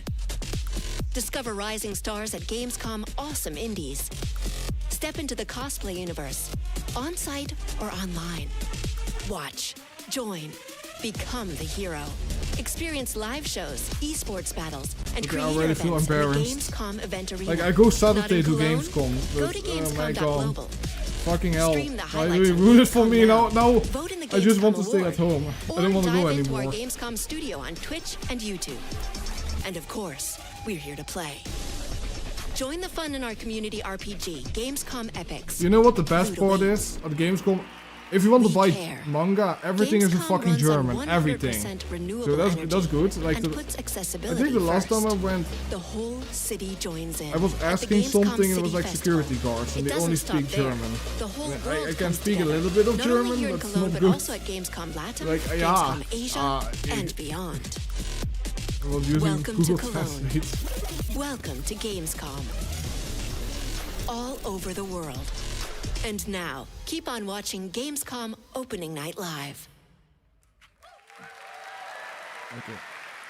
I'm ready to game, all right. And that was only a glimpse of what is to come here at Gamescom, the biggest playground in the world, and what it has in store for you.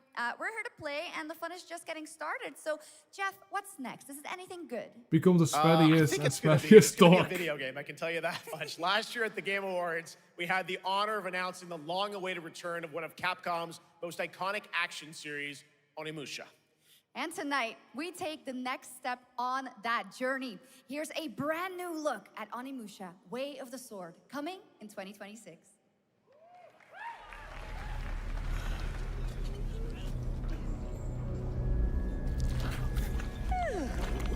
Where are my manners? Hello there, fallen samurai.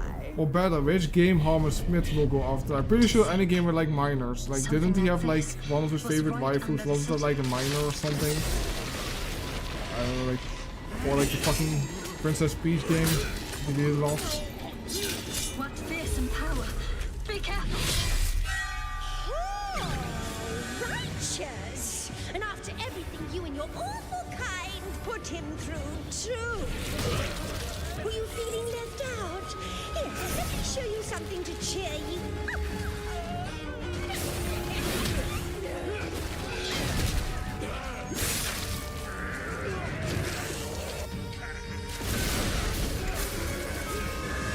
How is Smith been using AI in his videos and short lately? And I think shit. I've seen a little bit of it.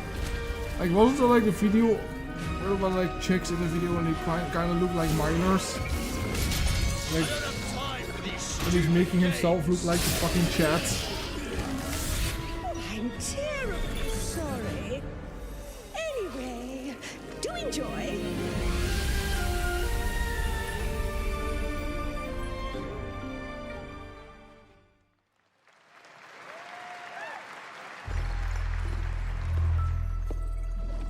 The automated industry complex will be the link, connecting and uniting every fragment of this shattered world. This is the driving force that will keep us going. Continuous improvement is essential for keeping pace with advancements in technology. Is this another Hoyo first game? Enfield. We don't simply talk about our dreams. We do what we can to make them a reality. All operators accounted for. The team is ready for the mission.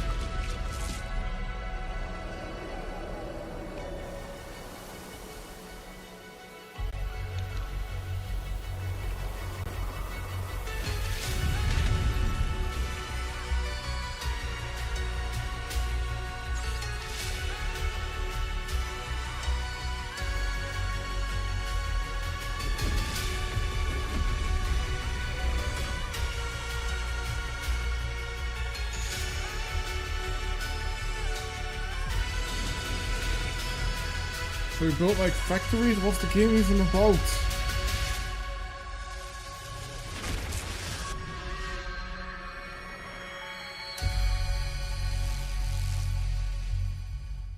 Okay.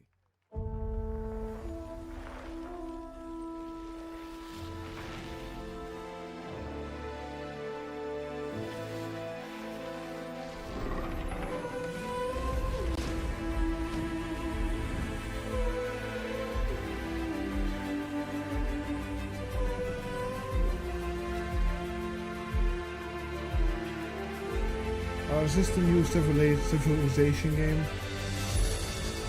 Or is it...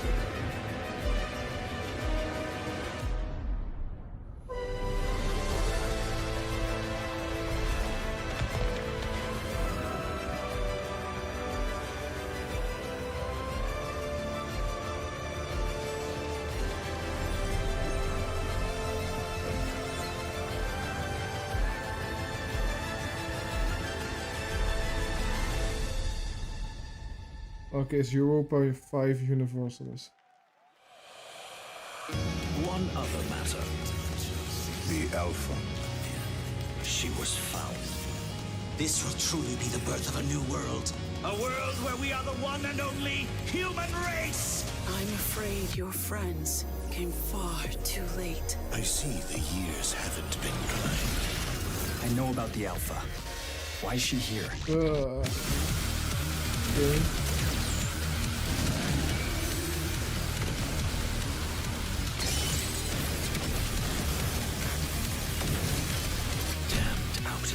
You tore my heart out when you took him from me.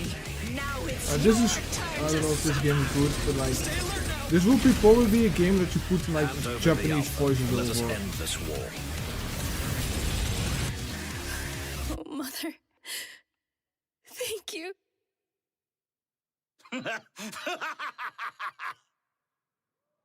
Your sole directive is to now serve and comply. Do you comply? No.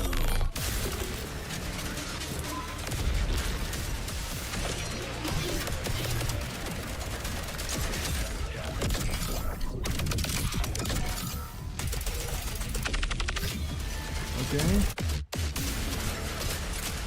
A way out is here. I can feel it.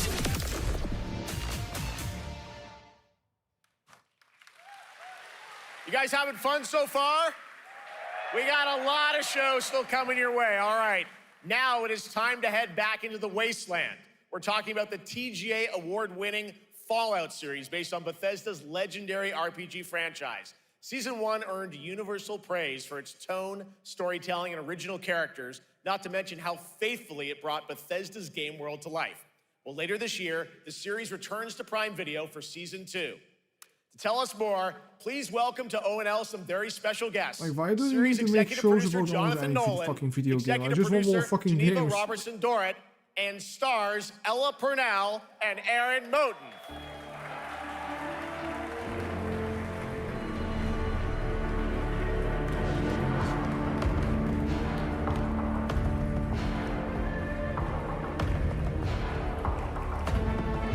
You know, chat, I'm gonna take a little break. You can continue watching this, so be right back. I don't really care about the Everybody, Fallout show. great to see you all. So, yeah. Welcome to Cologne and Gamescom.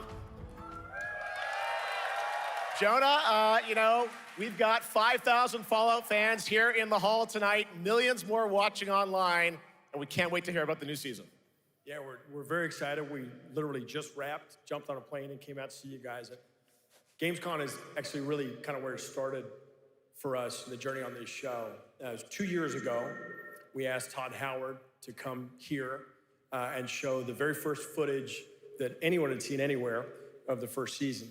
We didn't come because we figured if the reception was negative, we'd just blame it on Todd. So we're back, and given that history, it's that much more disappointing that we didn't bring any footage to show you guys. Well, let's talk a bit about Season 2. As we see behind us, it looks like we're headed to New Vegas, right, Janelle? Yes, Lucy and the Ghoul ended last season dealing with a lot of family troubles. So we thought it would only be right to send them to the most family-friendly town in the wasteland to go deal with their shit. And along the way, we're really excited to take them all to some of our favorite locations from the game. Oh my God, yeah, it's such a classic game, and we're very excited to see what you have in store for us for Season 2. Ella, it's great to see you again. Thanks for coming out to Cologne. Hello. Last time we saw you was at Game Awards when Fallout won Best Adaptation. You were up against yourself in Arcane, and you won for Fallout. Congratulations. We want to talk about Lucy's journey in Season 2. You know, how do you think her exposure to the Wasteland is going to sort of affect her Vulture sensibilities this time?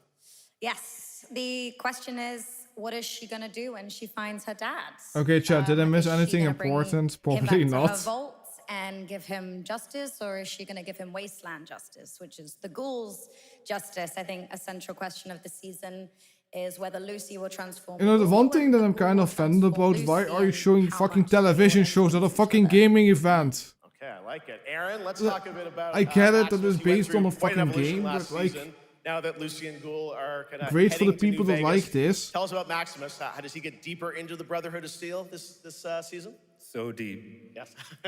So Tell deep, us more.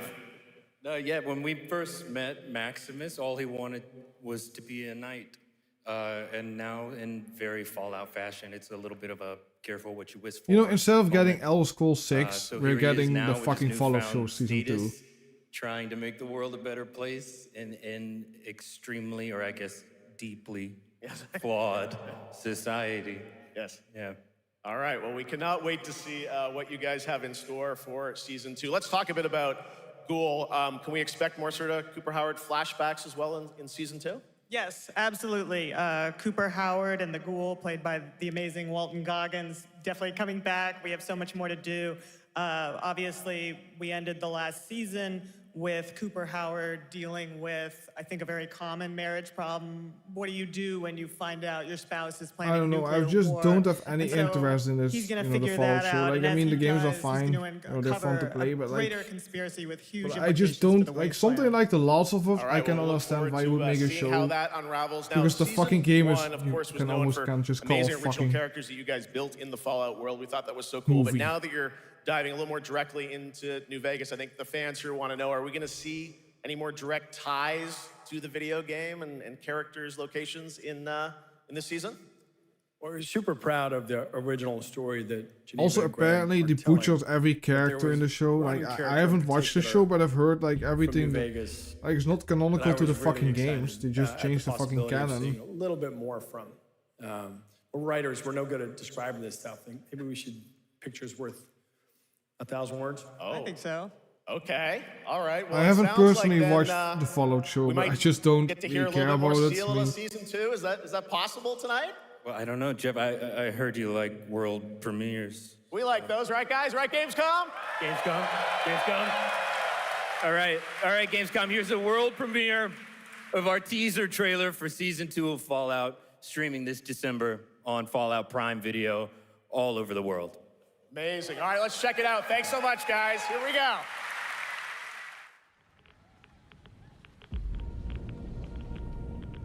I'm looking for someone.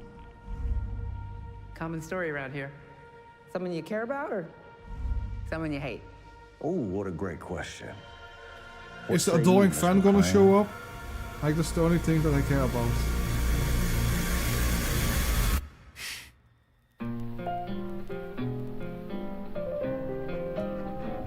Why would my dad go to Las Vegas? Oh, is it gonna be about New Vegas? Oh, great.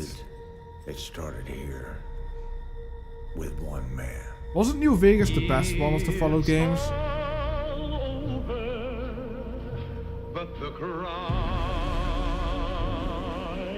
Cooper Howard, star of the silver screen. Like yourself, I am the very best at what I do. And what I do is I know everything.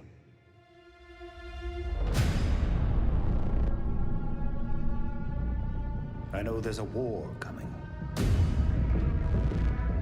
The bombs will only be the beginning. So this is a prequel to the like what? Like, I don't know what is going on. So is this like after the news dropped or? I think you are actually quite a violent man. You just don't want to kill me yet.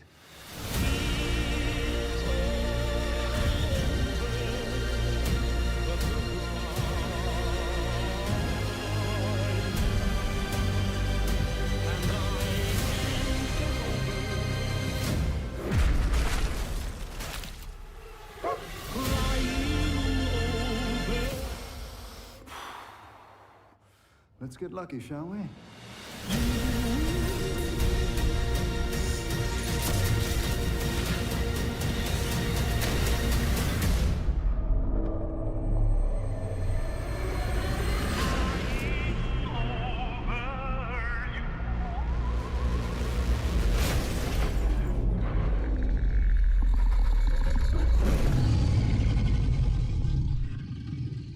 I defer to you about what to do in this situation.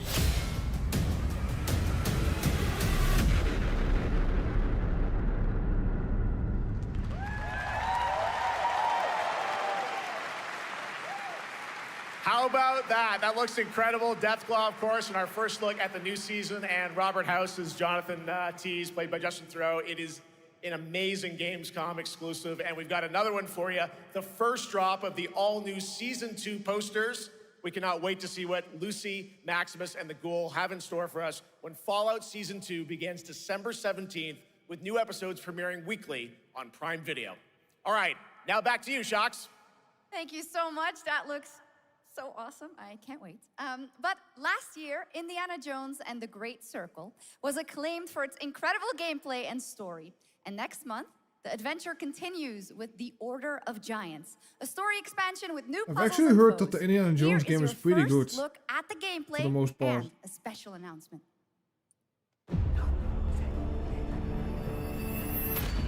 I just wait when it's like on sale that I call the content if the DLC is good.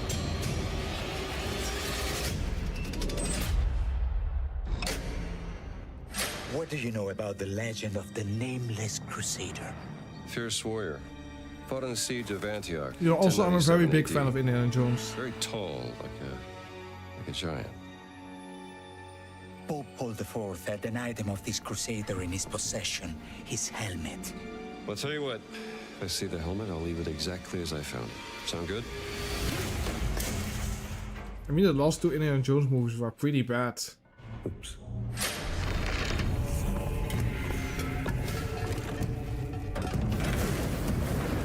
Giant guardians.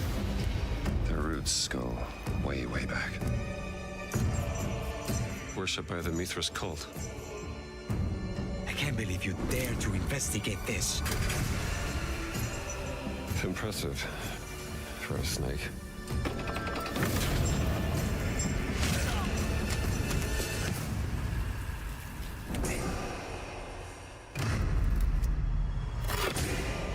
It says Semper Vivus. Always living. Not dead. He's not in a tomb.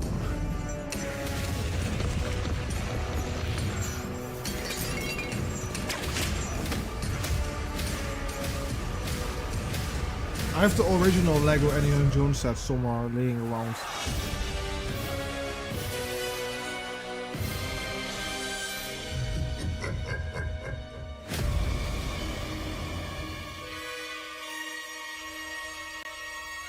Okay, the kind of looks good. It looks good.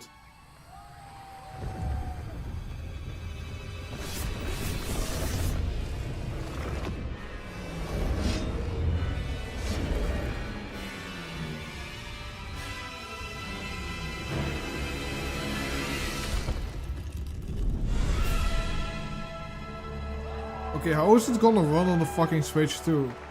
The game has fucking Force Race Racing. Indiana Jones So and the are they Order gonna of remove Giants it? is coming on September 4th. And as we just announced, it will also be released on Nintendo Switch 2 in 2026. Yeah, you can clap, of course. Now, let's step into the world of Deadpool. First announced at Summer Game Fest, here is the latest trailer for Deadpool VR, which reveals more of the villains and... Is it a fucking VR? Oh, never mind. My massive, galaxy-spanning streaming network is expanding. Nice imagery. To score eyeballs, I need talent.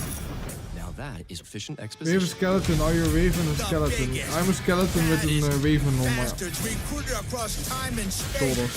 They require persuasion. Look who it is. Spyro Gyro, a deluxe portal for two, if you please. Adoring fans will be watching your every move. Fighting on a reality show to the cheers of trillions. Well, VR game, the game doesn't really look that bad, but I really don't like VR I games. have little tolerance for low ratings. Oh, shit. OMG.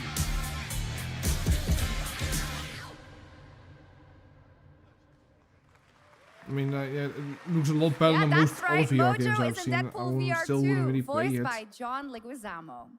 Now, on to this next world premiere.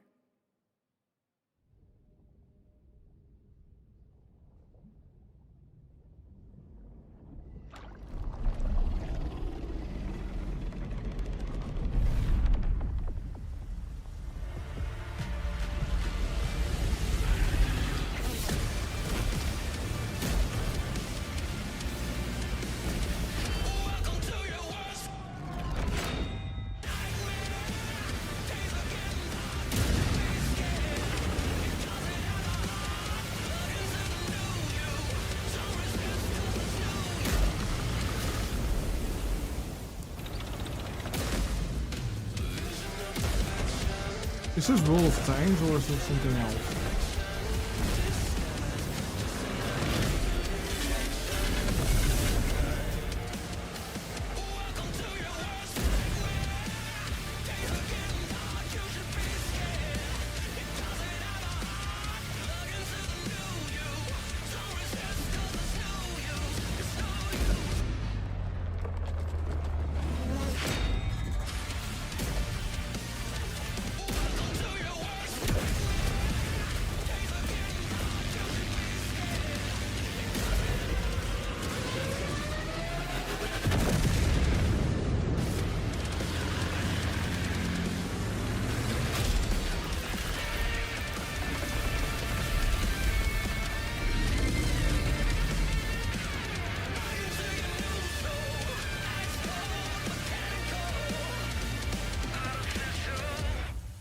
Oh, so this is just World of Tanks with better graphics. Okay.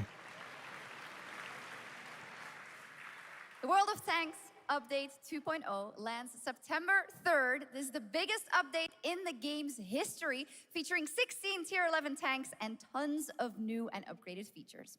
Absolutely. All right, next. Saber and Focus delivered Space Marine 2, one of the most fun action games of the generation. Well, next year they are set to do it again in John Carpenter's Toxic Commando. This FPS action game combines classic 80s action horror with over-the-top humor. Well, here is the world gameplay premiere of John Carpenter's Toxic Commando.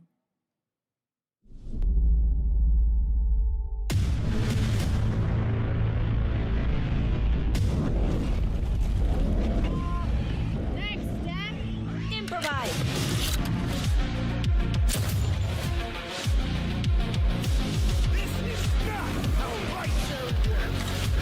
You see my new toy?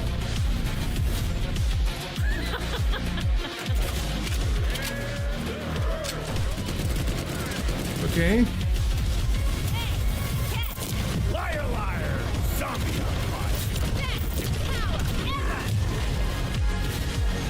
Okay, this game kind of looks fun. They're wrecking our ride! Could use some help now.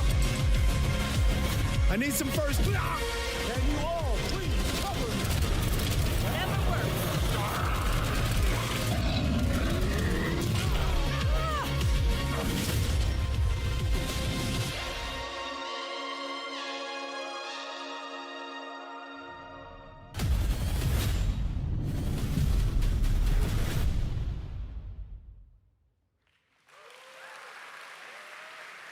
Super fun.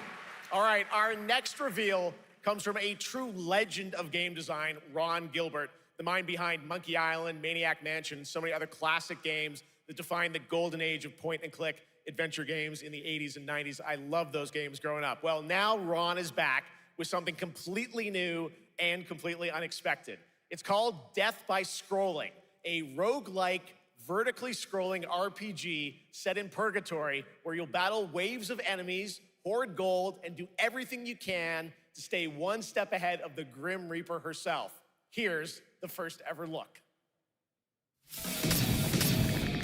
Okay. Like, why does the game kind of remind me of Stardew Valley? Like, why does it look so similar to fucking Stardew Valley?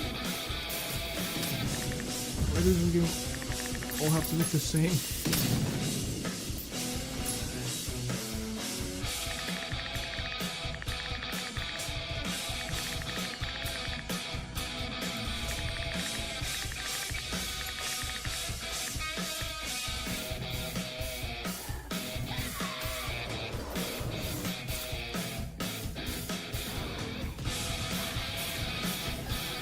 So this is a higher budget version of Vampire Survivors. Or...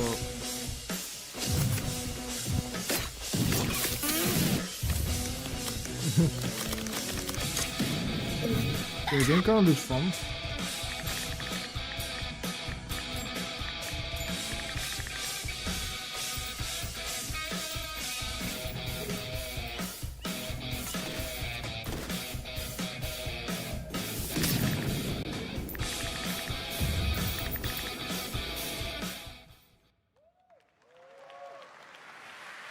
It's very fun. I've actually been playing this game over the past few weeks, and trust me, it is dangerously addictive. The screen, as you can see, never stops moving, so you're constantly on the move fighting to stay alive. A really fun game. Make sure to check it out. All right, now onto a studio known for its unforgettable storytelling. Back in 2019, the groundbreaking RPG Disco Elysium took home 4 Game Awards. Since then, Zaum, the studio behind it, has been through a host of changes, but tonight, 6 years later, those who now make up the studio are ready to give the world the very first look at their next CRPG. It's a dive into the shadowy world of espionage, where the truth can be stranger than fiction, and every failure isn't the end, but the start of a new path. I once knew a spy. Brilliant. Relentless. So they're saving Silksong for last?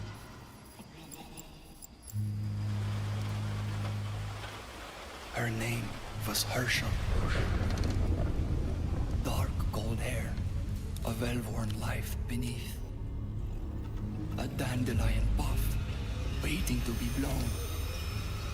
She tried to look out for me. For us. None of it mattered in the end.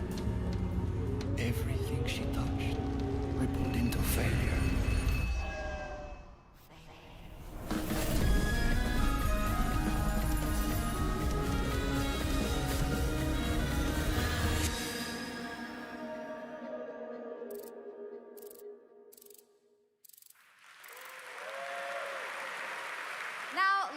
About Gamescom Cares, our platform for responsibility projects here at Gamescom that we hold very close to our hearts. This year, we are giving the stage to highlight one of the many great initiatives. It's dedicated to all the games promoting democracy. We invited a developer to learn more about it, and I'm here with Jörg Friedrich, CEO of Paint Bucket Games from Germany. Hello, tell us about the game you made, The Darkest Files. Hi, thank you.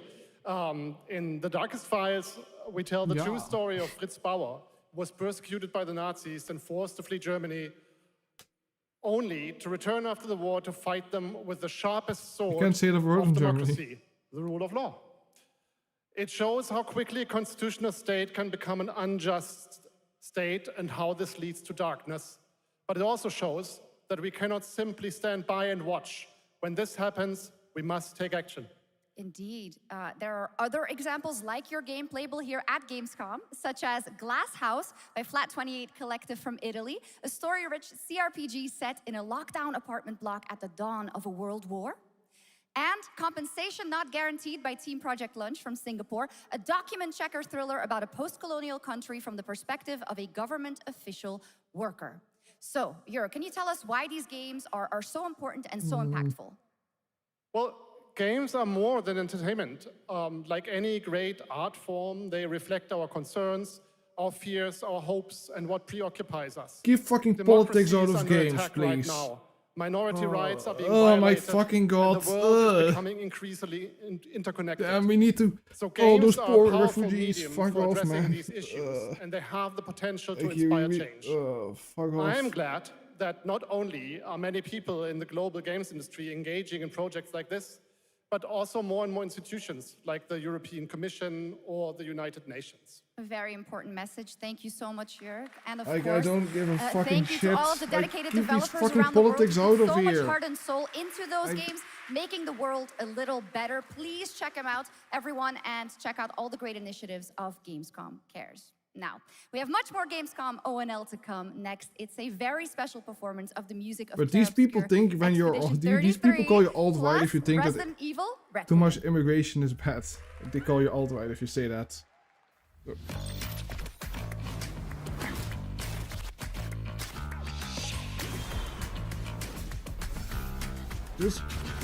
just hate it when people fucking need to put fucking politics into their games.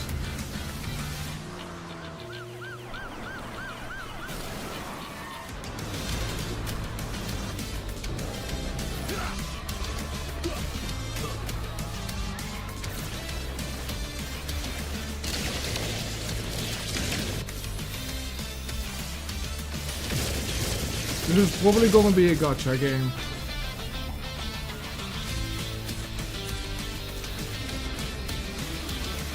pretty sure politics is worse. Like, I'd rather just watch this than hear a guy cry about minority rights.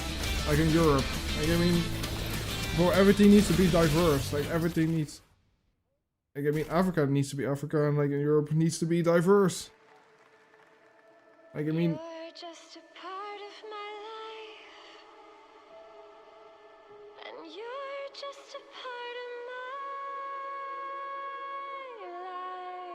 life.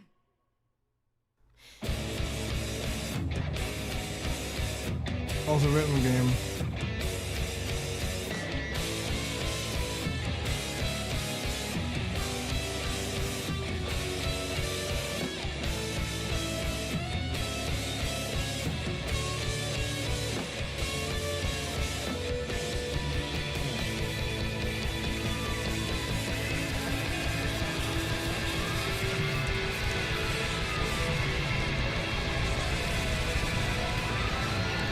And I can't get rid of you.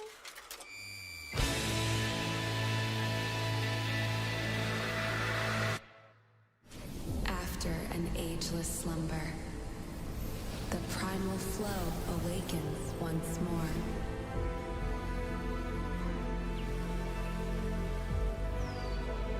It is fate that brought us together. Shisha. Such a pathetic place. Who is this guy? What does he want? Your ignorance is despicable. A power stirs deep beneath us.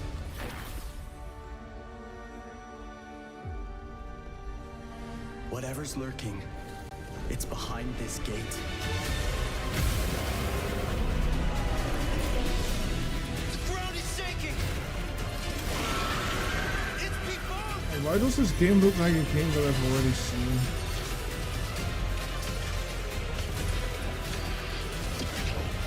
We have to take it down. How long have they been trapped in here? Be it destiny or chaos, I shall break the cycle. Time for the final reckoning.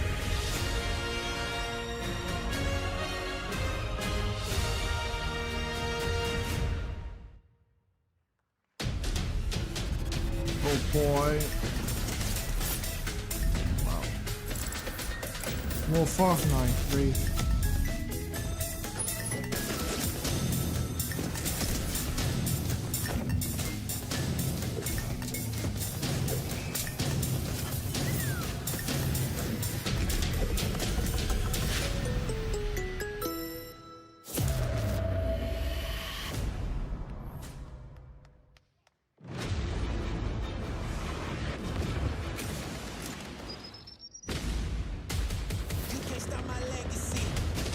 I come back to Squid Game. I mean, at least this is better than hearing a German man cry about minorities. Like, I don't know why that was necessary.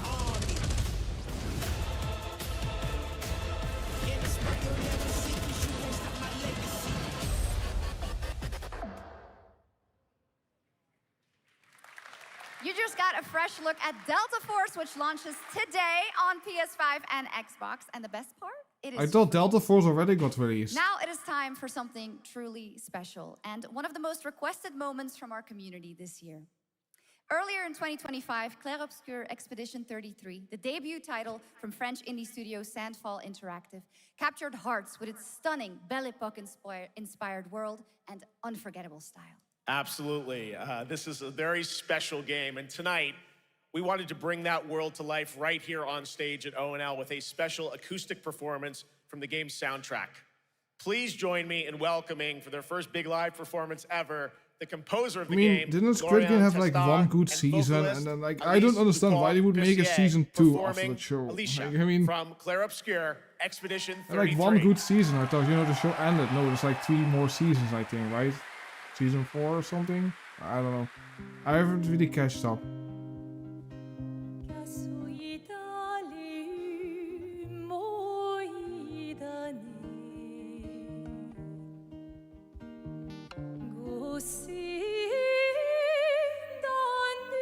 Yeah, apparently they're gonna make, I don't know, sequel and it's gonna be in America or something. I don't know. But you know, when something is popular, why not just milk it to death?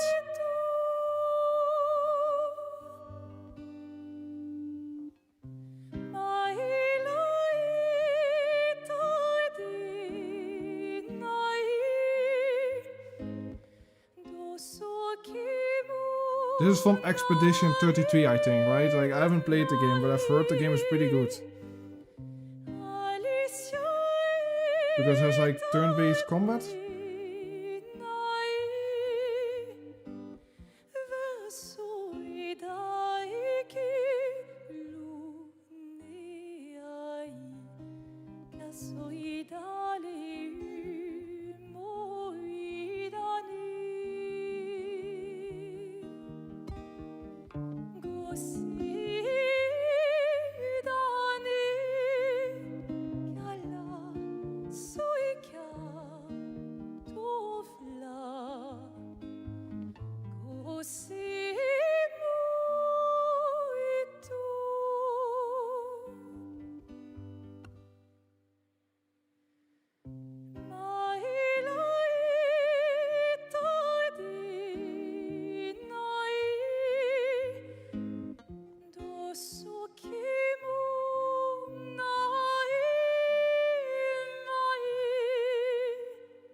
It was absolutely beautiful, absolutely amazing. Thank you so much. And we have so much more opening night live right after this.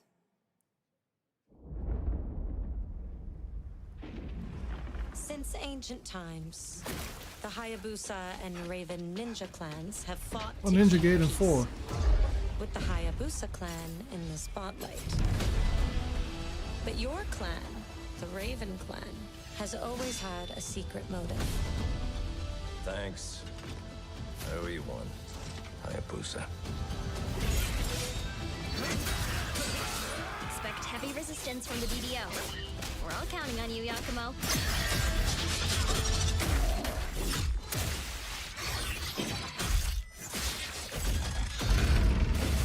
Yakumo, just focus on the hostiles for now. Understood. Stop this madness. Stay away from the Dark Dragon Seal. Go back home to your little raven nest. Or die here.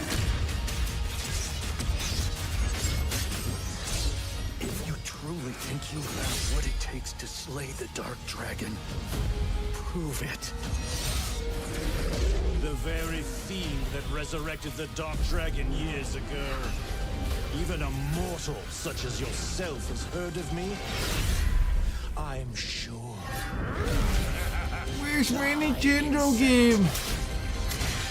I don't know, wasn't there like a Nintendo Direct about Kirby earlier today? I haven't watched it because I was at work. Please, don't kill him. The whole world's at stake.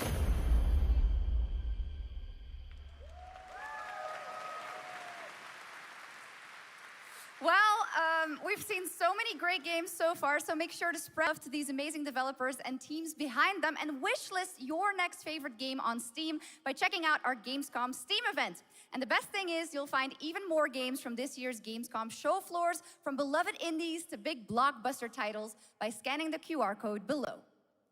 Now it's time for the world gameplay premiere of an MMO shooter set in a post-apocalyptic dystopian Seoul, South Korea. From NCSoft, this is Cinder City, blending narrative-driven shooter action with a vast, seamless open world. Where's Hardbound? Freeze, ADF! Get on the ground now! Drop your weapon or we'll So this takes place in South Korea, but they talk English. You've crossed the line. Are you trying to get us all killed here? 3 minutes to drop. Everyone stand by.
But that's not all. We've now got a second brand new game from NCSoft.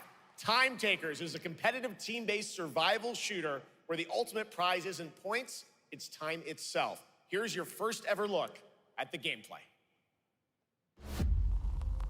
I floated in an ale-induced stupor, a ghost of my former glory.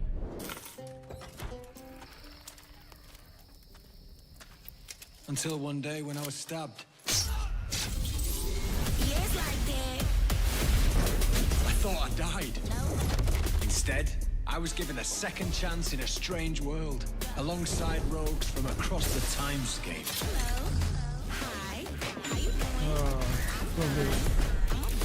This is gonna be a battle royale game. And we were promised to fix our past. I guess that's what we're here to do.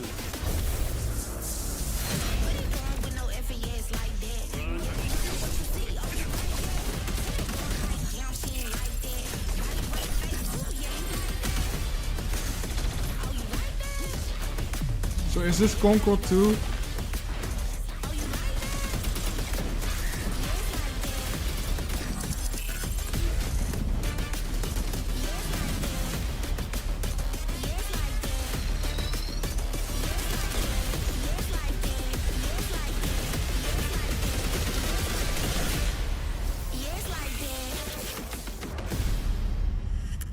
Time Takers.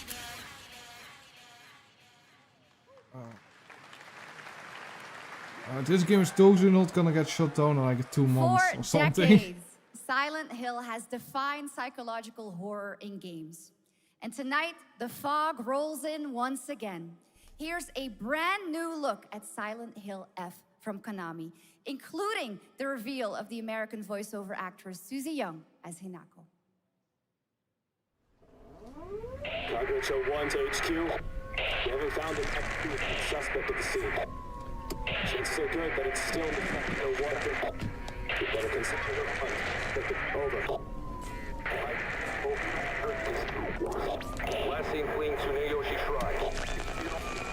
Exercise extreme caution. Silent Hill Resurrection F. You saved my life. Silent Hill 1 was also really good. The original one. In turn, I shall save your souls by claiming the life of your old self. What's that? I'm just wondering, are they gonna use Pyramid Head again as the main villain?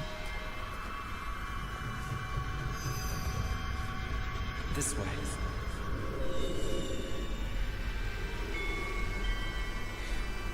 I better get going. But Silent Hill 2 is the best one though. Really good.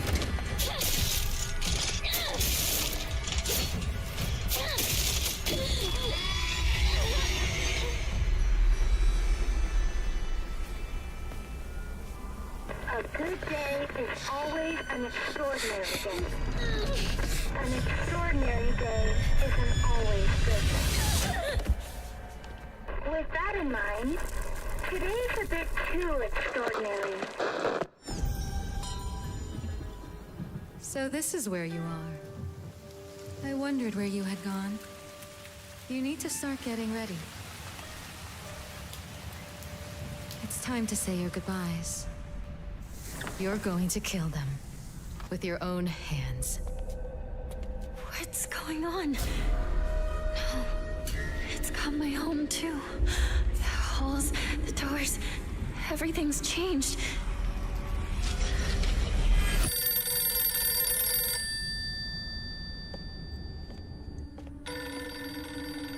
Tell me, who are you? Please. Just die.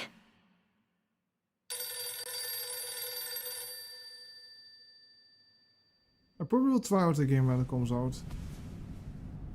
It must be hard for you to bid farewell to childhood friends. Yes. Hmm? No.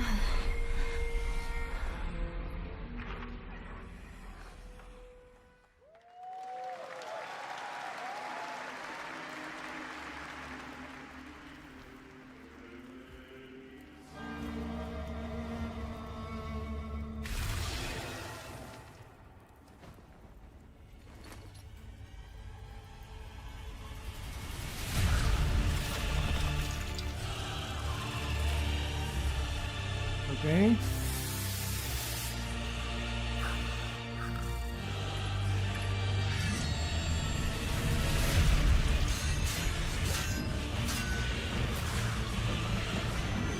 Another Souls-like.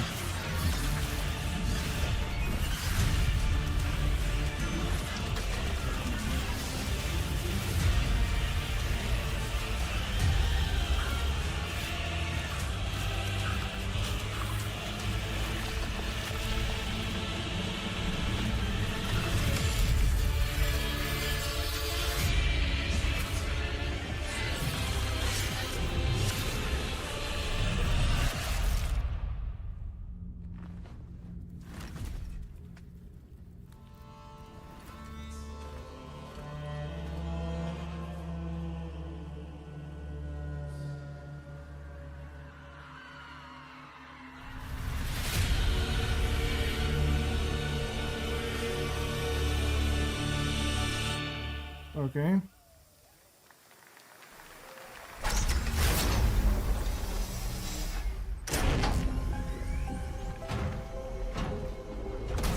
Traveler ND3500.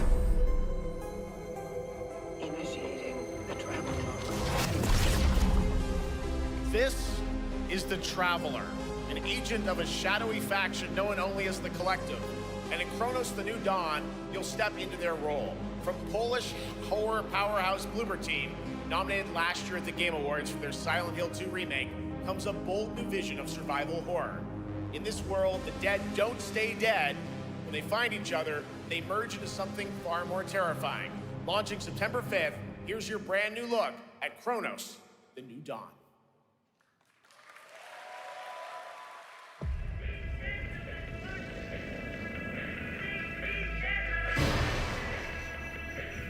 Okay, cats.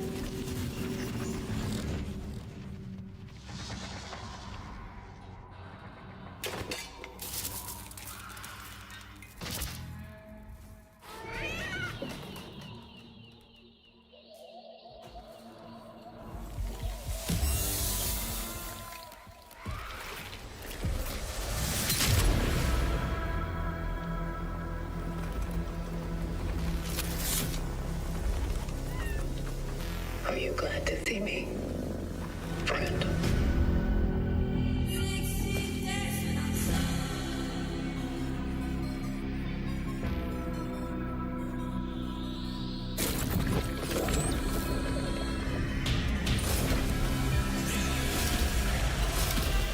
So it's gonna be like Dead Space or...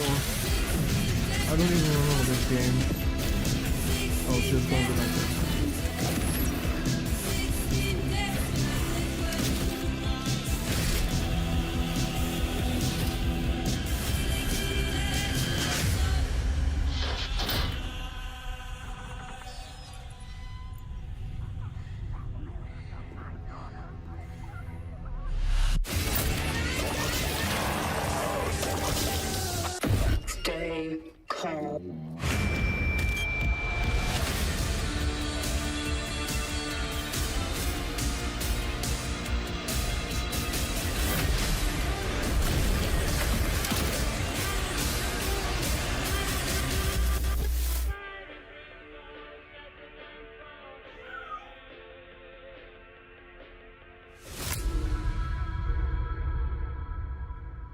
Okay. I might actually wish All right, this for our game. next trailer, let's turn it over to the head of sequels at Obsidian Entertainment. Guten Tag, Gamescom. Look at this. Tens of thousands of Europeans packed into one building in the dead of summer with absolutely no air conditioning. Fallout 76 this is the again? type of dystopia we here at Obsidian Entertainment absolutely respect. What is this?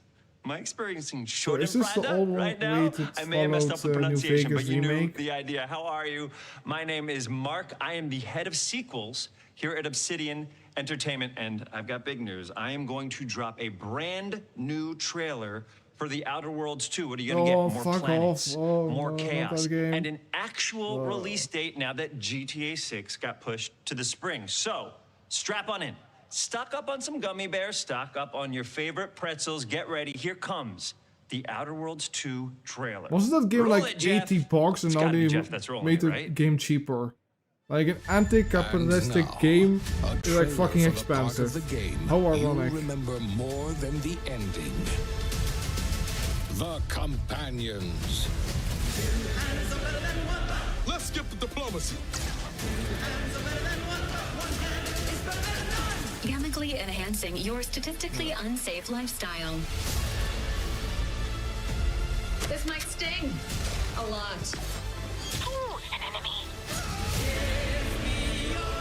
Son of a spread.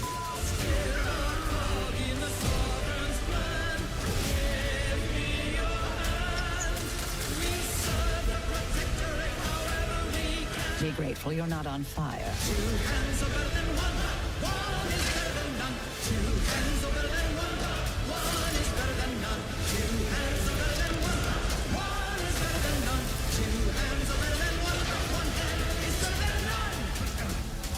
And no, you can't sleep with them. Good news, guys. They made the game cheaper. Instead of $80, it's $70 now. It's still too fucking overpriced for what it is. This game really looks so generic.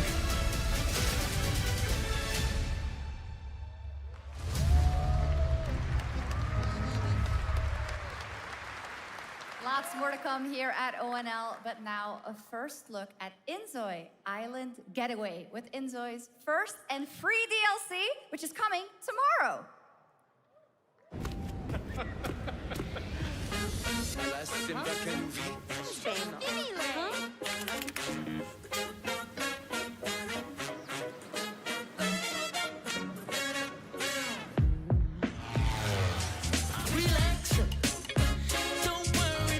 Okay.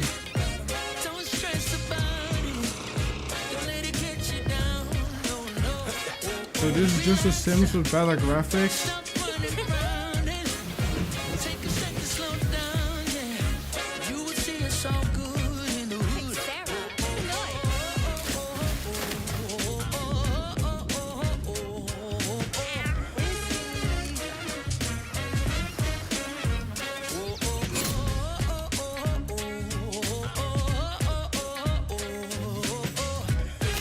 Like the only reason why I would even get this game is you're able to mod the game. You know, you can just add your own custom characters to it, and somebody needs to make like users.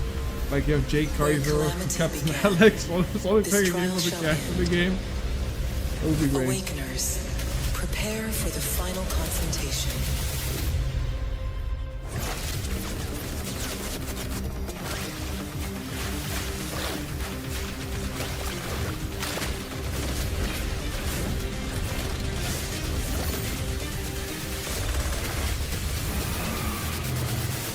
Wait, isn't this the gacha Call of Duty game? I mean, this game probably is better than fucking Call of Duty, not for a lie. This is Guna Duty.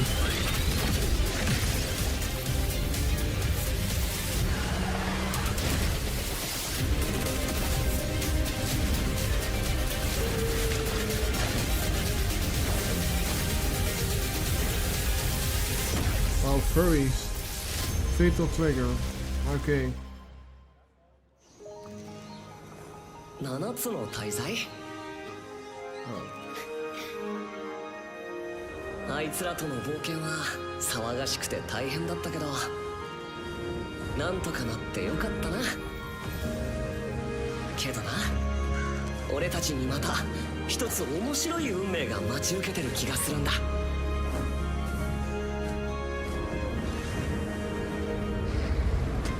多分楽な冒険じゃないだろうな。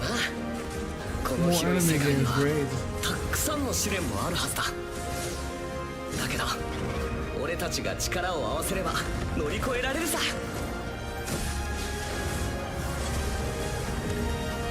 何ぼーっとしてんだよ。やることが山ほどあるんだ。早く出発するぞ。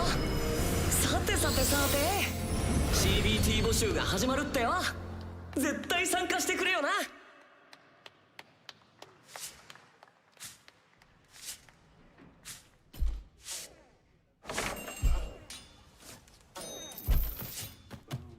Okay.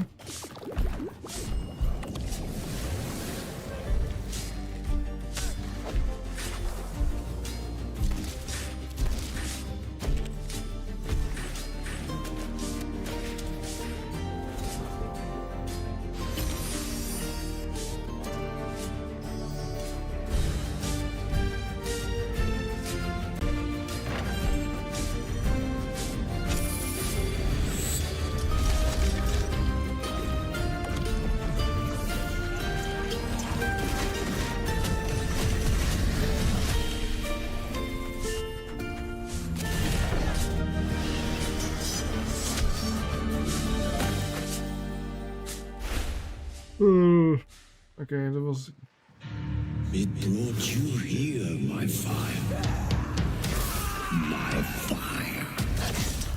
Okay, the vampire game. Don't listen. Your reputation is legend. Oh my, you... I think I know what you are.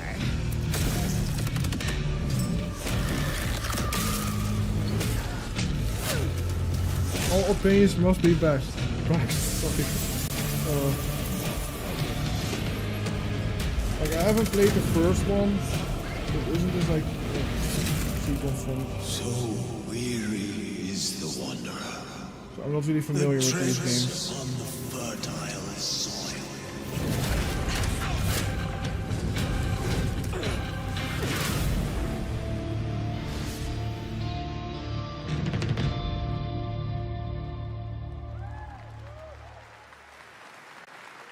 There are some big news. We finally have a firm release date for Vampire Bloodlines 2, October 21st of this year. And next, since we're here in Germany, it is only fitting to spotlight a homegrown success story. The deep survival crafting of Enshrouded from Keen There's Games no in Halo. Frankfurt. Still in I mean, early they always access, announce that, Enshrouded like, the has already Xbox let events, friends like, adventure, fight, and build together in endless ways. But tonight, the world is about to change This is just mostly forever. third-party A new games. force is coming, one that will redefine how you explore, how you build, and how you survive. It's a monumental edition, and you're hearing about it first, right here at Opening Night Live. Listen. I dreamt of a time before the corruption and the fight for survival. I dreamt of a shimmering Okay, what is this? Is this Minecraft? and of exile. To find peace, we must brave the deep. Hear the old gods whisper, and an ancient fury awakens. We shall purge the profane and command the water to yield to our will, for there is no greater power than the flame of the faithful.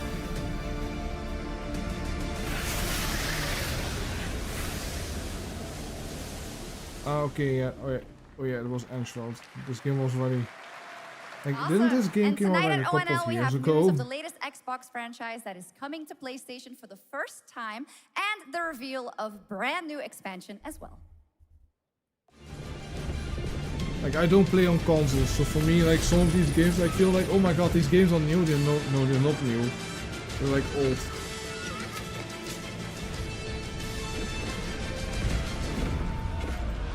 I know that no Silk Song image is still on stream. I know. I'm waiting until they're gonna show actual gameplay. Because I don't believe it.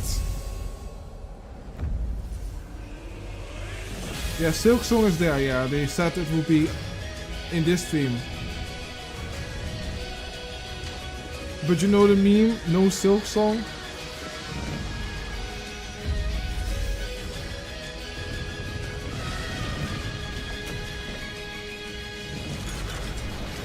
I'm gonna be honest, the pre-show was actually better than the actual show. I'm gonna be honest, chat.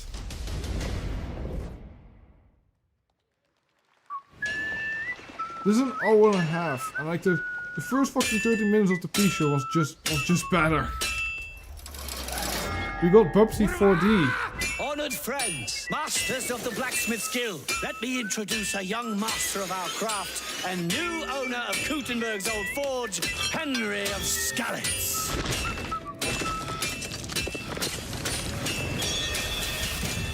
Ready? We can begin. Legacy of the Forge, the second story expansion for Kingdom Come Deliverance 2. You'll put your blacksmithing skills to the test to acquire and repair a legendary burnt-down forge with brand new design features. All right. Do we have any Cult of the Lamb fans in here? All right. It's time for some big news for the darkly comedic action adventure management hybrid game. Here's the announcement of a major expansion to the game coming soon. Sunny Bear the game, yeah.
Warcraft celebrated its 20th anniversary and kicked off its 3-expansion story arc, the World Souls Saga. Here to tell us more about what's to come is executive producer Holly Longdale.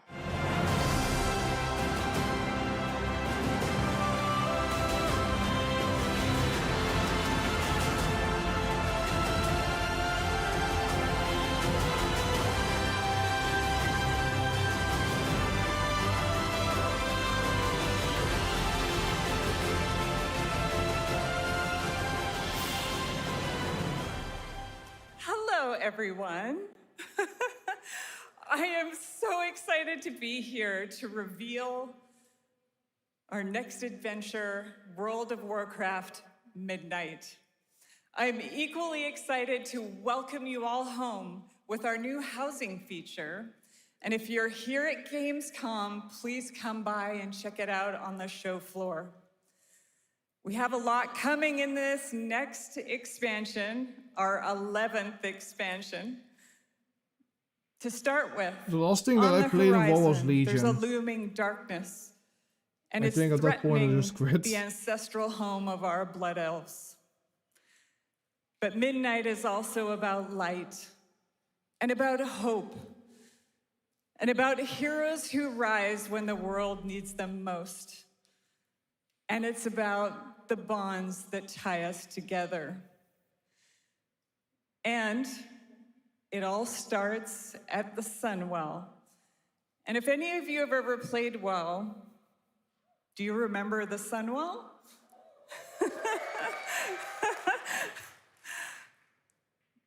With that in mind, please enjoy the premiere of our cinematic introduction to Midnight.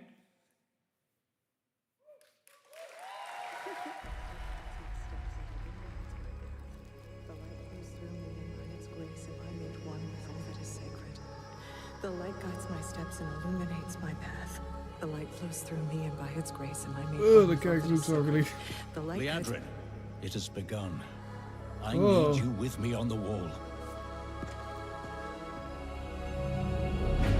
Lorthamar, the void will envelop us soon. Only the light can save us now. No. The time for prayer has passed. The sunwell will not fall. Not while I draw breath.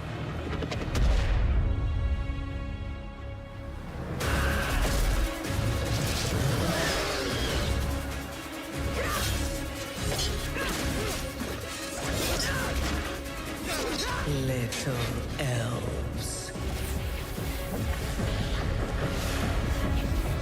I can see you grow weary. How much longer can you hold out? Flee and Doesn't really save also yourselves. look like one of the characters in this game. Don't. Light be with you. You Like, see, I don't know. she understands it's hopeless. Soon, you all will. The light guides my steps and illuminates my path. The light flows through me, and by its grace am I made one with all that is sacred. The light guides my steps and illuminates my path. The light flows through...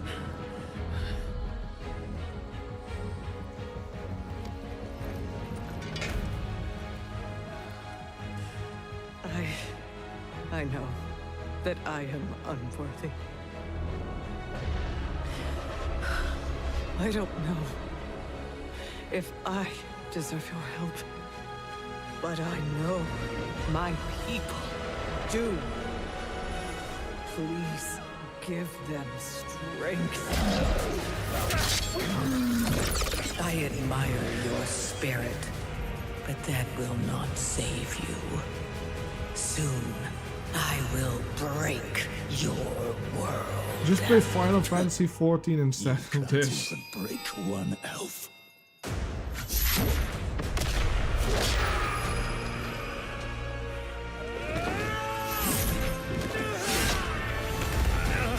This darkness comes to devour. You will not break my mind. And when it is finished, there will be no more light. Without your aid, we will perish. You're never gonna blink my fucking light! Help us.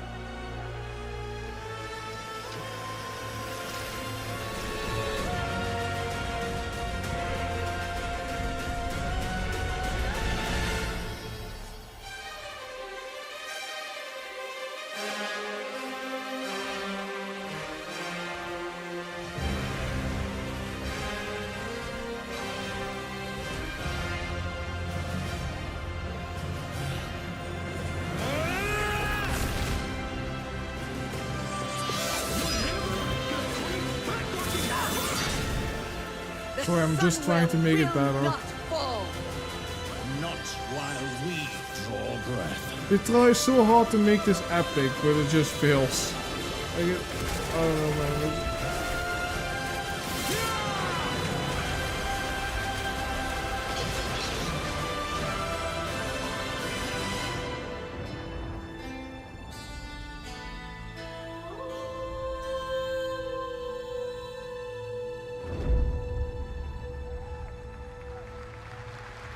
Part 2.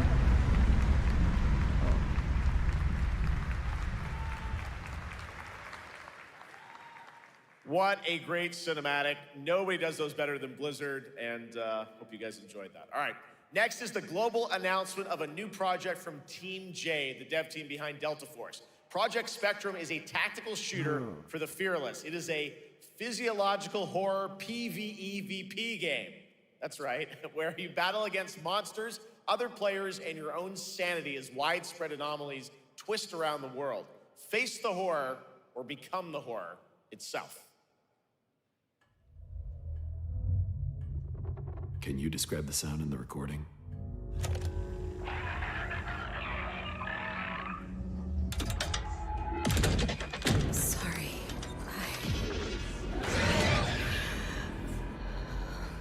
Let's go back to the start.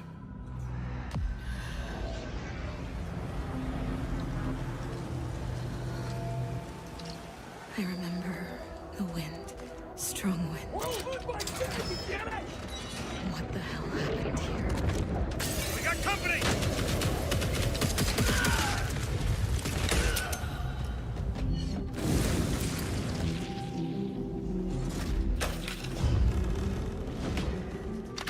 So is this multiplayer or single player?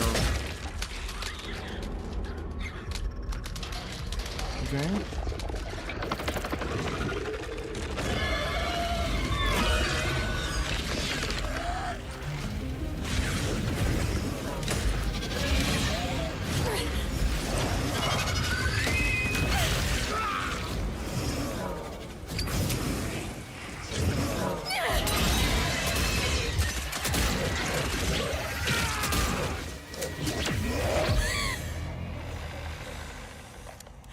The loss is too heavy for you. But sometimes, loss can birth beasts and bury truths. What do you think? What if you are the beast? The beast?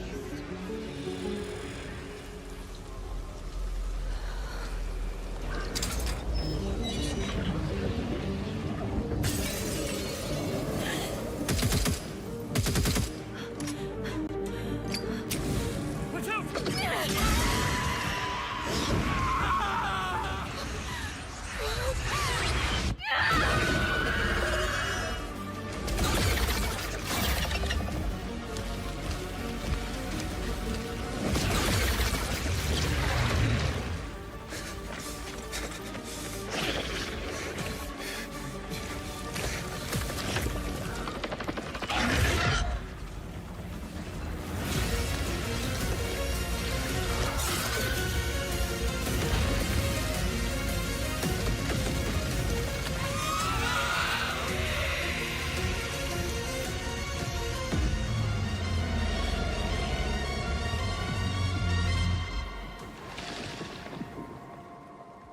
Project Spectrum. Okay. Let's go back to the start. Project Awesome. All right, this next world premiere feels familiar, yet it is something brand new from Wargaming. And trust me, you've seen them with tanks, but you haven't seen them do anything like this before. And it's coming to PC, consoles, and Steam Deck.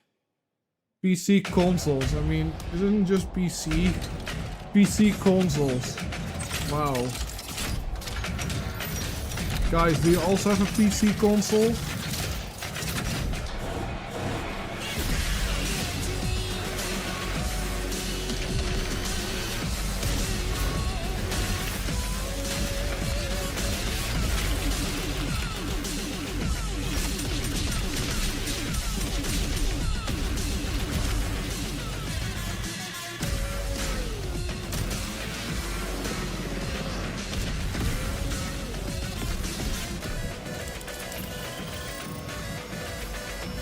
Did they already show the Resident Evil trailer? No, they haven't.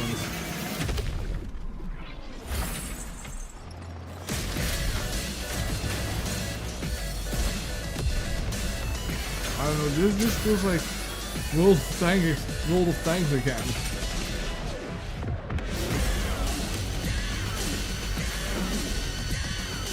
Wow, how original.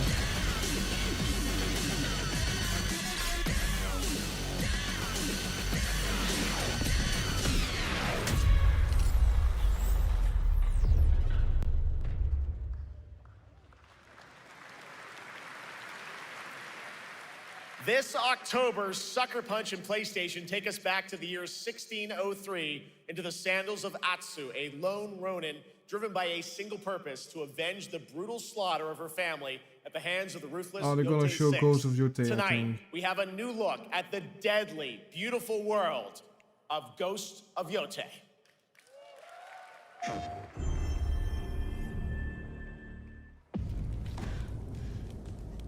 The end of the world is this.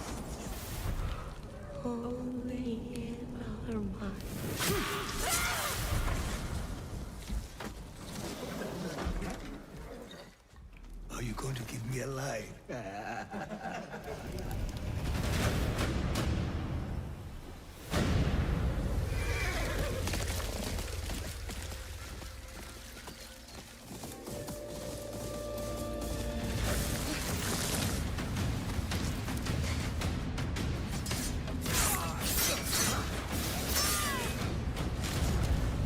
Swordsmith's daughter.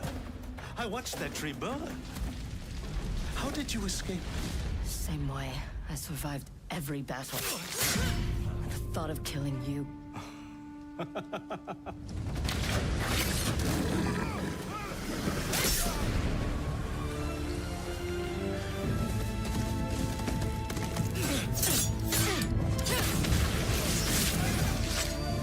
Ruthless spirits, wandering the land, driven by vengeance.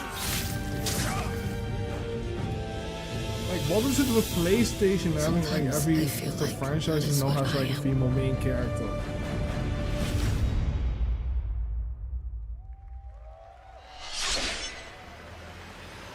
What happened to Wolverine?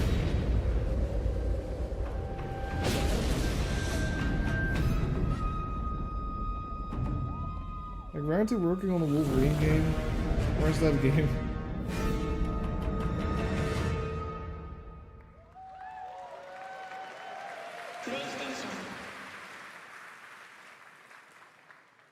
There you have it, an amazing new look at Ghost of Yotei, out October 2nd for PS5, and confirmed today on ONL. It's also getting a Legends co-op multiplayer DLC in 2026 with fantastical supernatural story and survival missions, all free if you own the base game.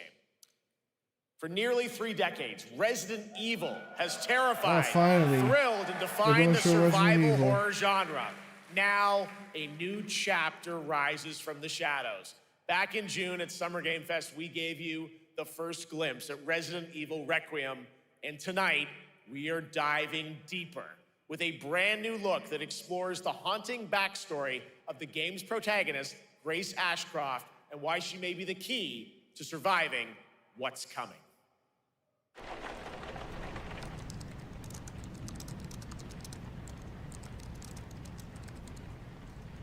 This takes place after Village, I'm pretty sure. Hey, Ann. Hi, Mom. You have been on that thing all day. Well, if you're gonna work so late. Get some sleep, eh? I'm almost done, just a sec. It's really coming down hard. Mom, phone. Mom. It's right beside you.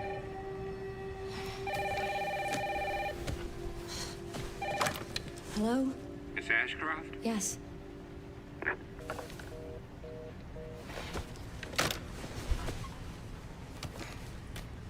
Who was it? Dunno.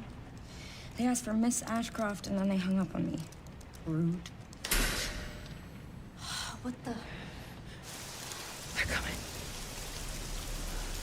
Grace, we need to go. Go where? Mom, what's going on? Hurry.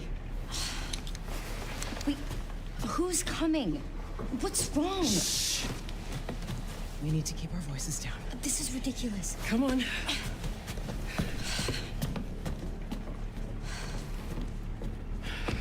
Tell me what's going on. Now is not the time.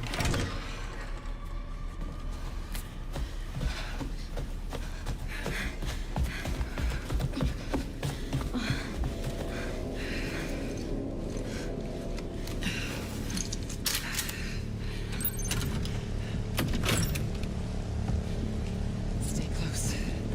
Mom, wait! Grace, keep moving.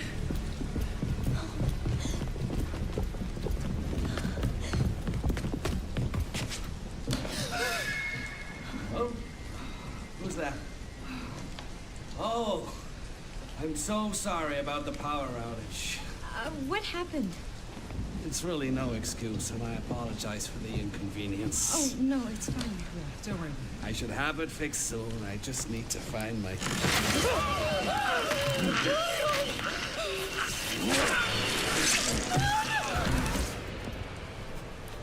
Come on in here, Grace. Grace, look at me. Grab my hands. Okay, look at me. Look at me. In and out. Breathe in and out. Oh, Grace. I promise you, I will explain this all to you one of these days.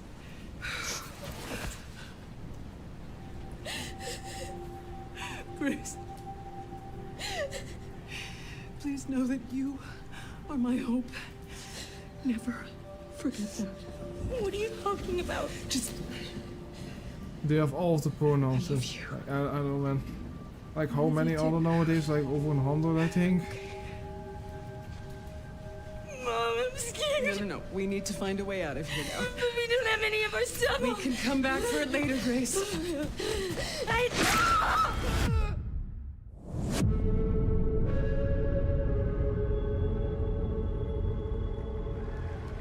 I don't know about this one though. That game is insane. I got to see that sequence in Osaka about a month ago. There's a lot more to share, and there is a reason it was the most wishlisted title coming out of Summer Game Fest this June. Now, for those of you here in the arena tonight at Gamescom, there's some good news, because you'll be over on the show floor, be the first players in the world to get hands-on with a playable demo of Resident Evil So Requiem are they still gonna show Silk Silksong? Countdown to the launch this February. A huge thank you to Capcom and Takeuchi-san for that special look.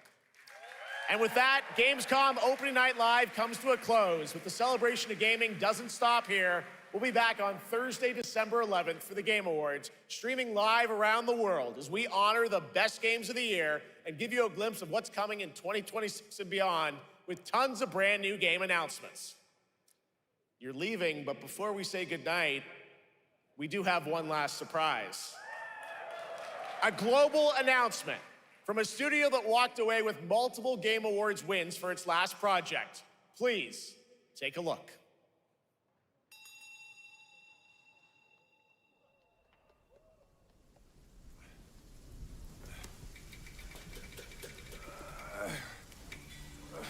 See, they are not gonna show Silksong. Like people say, they're gonna show it. They said they're gonna show it. Like, nope, no Silksong. It's so over. Look at that belly of yours. Where's the mountain? Hey, you're falling fat, losing again. Drop that coswallop. Mast will take us back, as long as we keep that mountain in our heart. Hey. No scolding, no flogging, life spared. No risk going back. But they said they would show it. Like, what the fuck?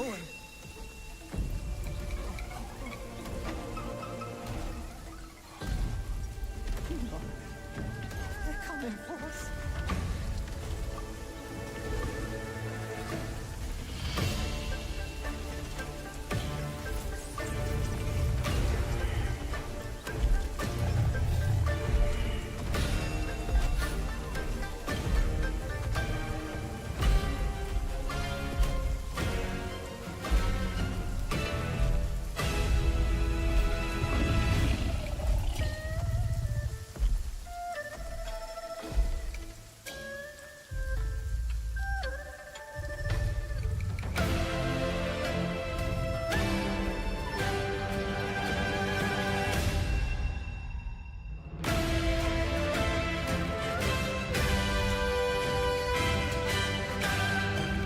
Okay, another black man thing. Okay.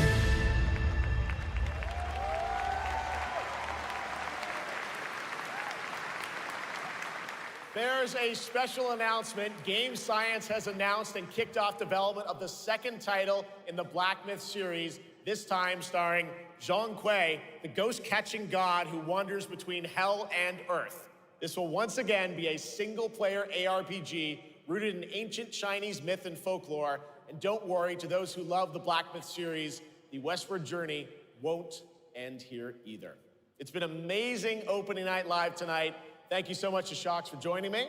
Thank you so much, Jeff. I had so much fun. Also, a huge announcement at the end of that to close out Opening Night Live this year and kick off Gamescom 2025. It's been so much fun to host this thing again with you, Jeff. What an amazing show. Oh, it was such an amazing show. Great job to you. Thanks for coming back again, Shox. And thank you to everyone for watching online and here, the audience in Cologne. What a great night. Have a great Gamescom 2025. And we'll see you on December 11th for the Game Awards in LA. Good night, everybody.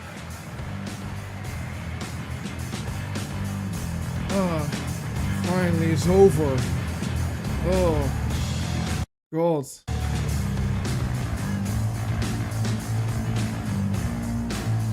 So chat, is this better than a Sony Direct?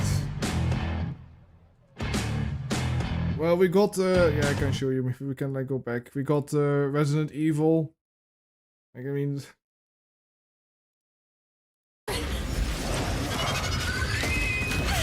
We got like a game from like the developers of The Last Descendant, I think. Spectrum. You didn't really miss that much. And Silk Song never came, so... And it's gonna get its own direct, so... I'm gonna be honest, I think like the pre-show is actually better than the actual show. I don't know, like this one took like 2 hours. And like the first 30 minutes before the show started was actually better. I don't know. I was way more excited for that than the actual main show. I don't know.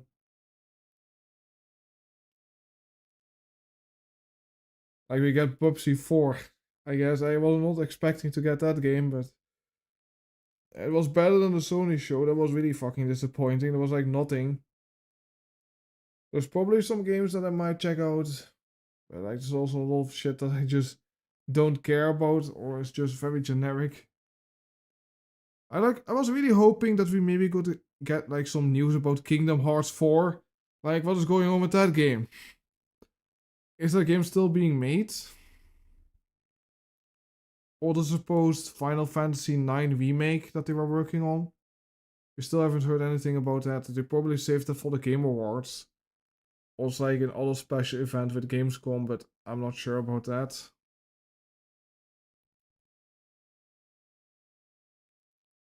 Yeah, I don't know. It's like anything. Okay, yeah, great. Alright. I recently beaten Kingdom Hearts 3, but like, yeah, the fucking ending is just what the fuck. The fuck, like why? I do think like Kingdom Hearts 2 and 1 are better.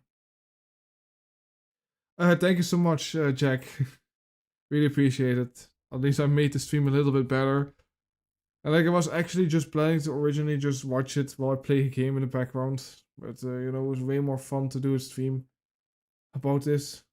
So I don't need to suffer alone. And it's just fun to do these events, like watching it live, but like most of the time it's better just watch the trailers of the games that you're actually interested in.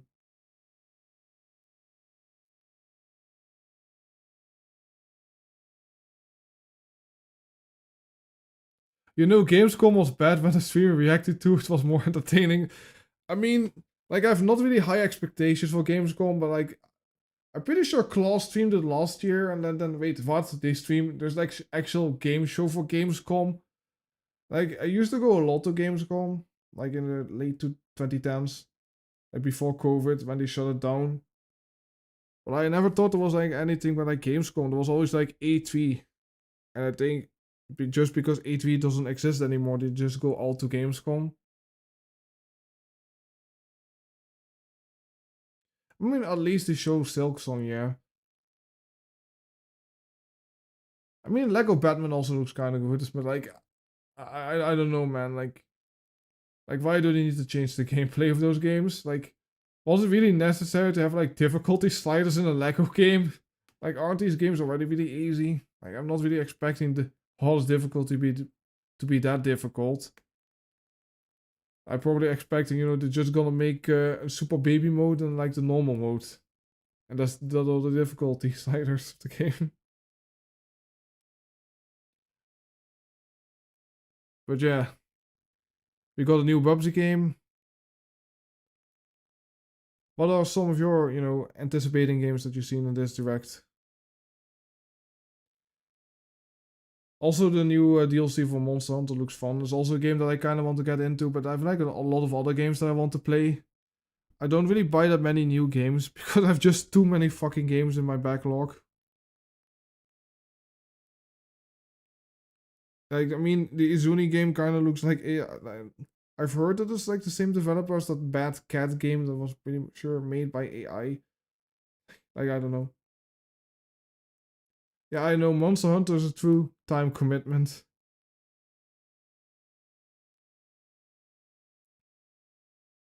I don't know, like the thing is with a lot of games, like I play a lot of single player games unless I have like a multiplayer game that I play with friends. Otherwise I'm not gonna stick a lot of hours into it. I played a lot of Overwatch when it was good.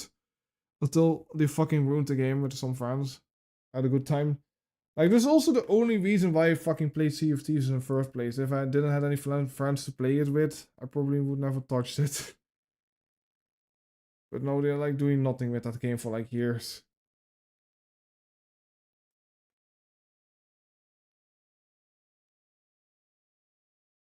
I mean, I would also be kind of excited if they would announce like Crash Bandicoot 5 or like a new Spyro game. Or like a new Rayman game. Or anything like that. I love 2D platformers. I think it's safe to say gaming is over. We all need to work a manual labor job.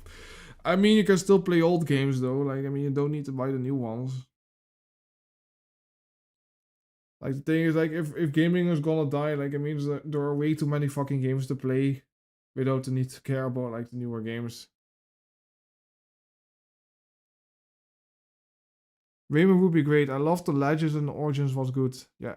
Like, I've played a little bit. I played a lot of Rayman 2 when I was a kid. Like, Rayman 2 or Rayman 3, I don't know. I have, like, the Game Boy Advance version of Rayman 3. I also played that a lot.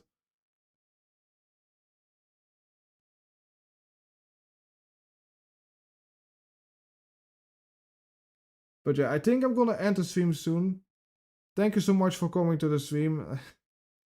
I hope you all had a great time. I need to go to sleep soon because I need to work tomorrow. I'm not a jobless user, you know. So thank you so much for watching. I probably will be doing a stream, you know, sometime soon. Then I will be looking at some users. Thank you all for coming and take care. Bye.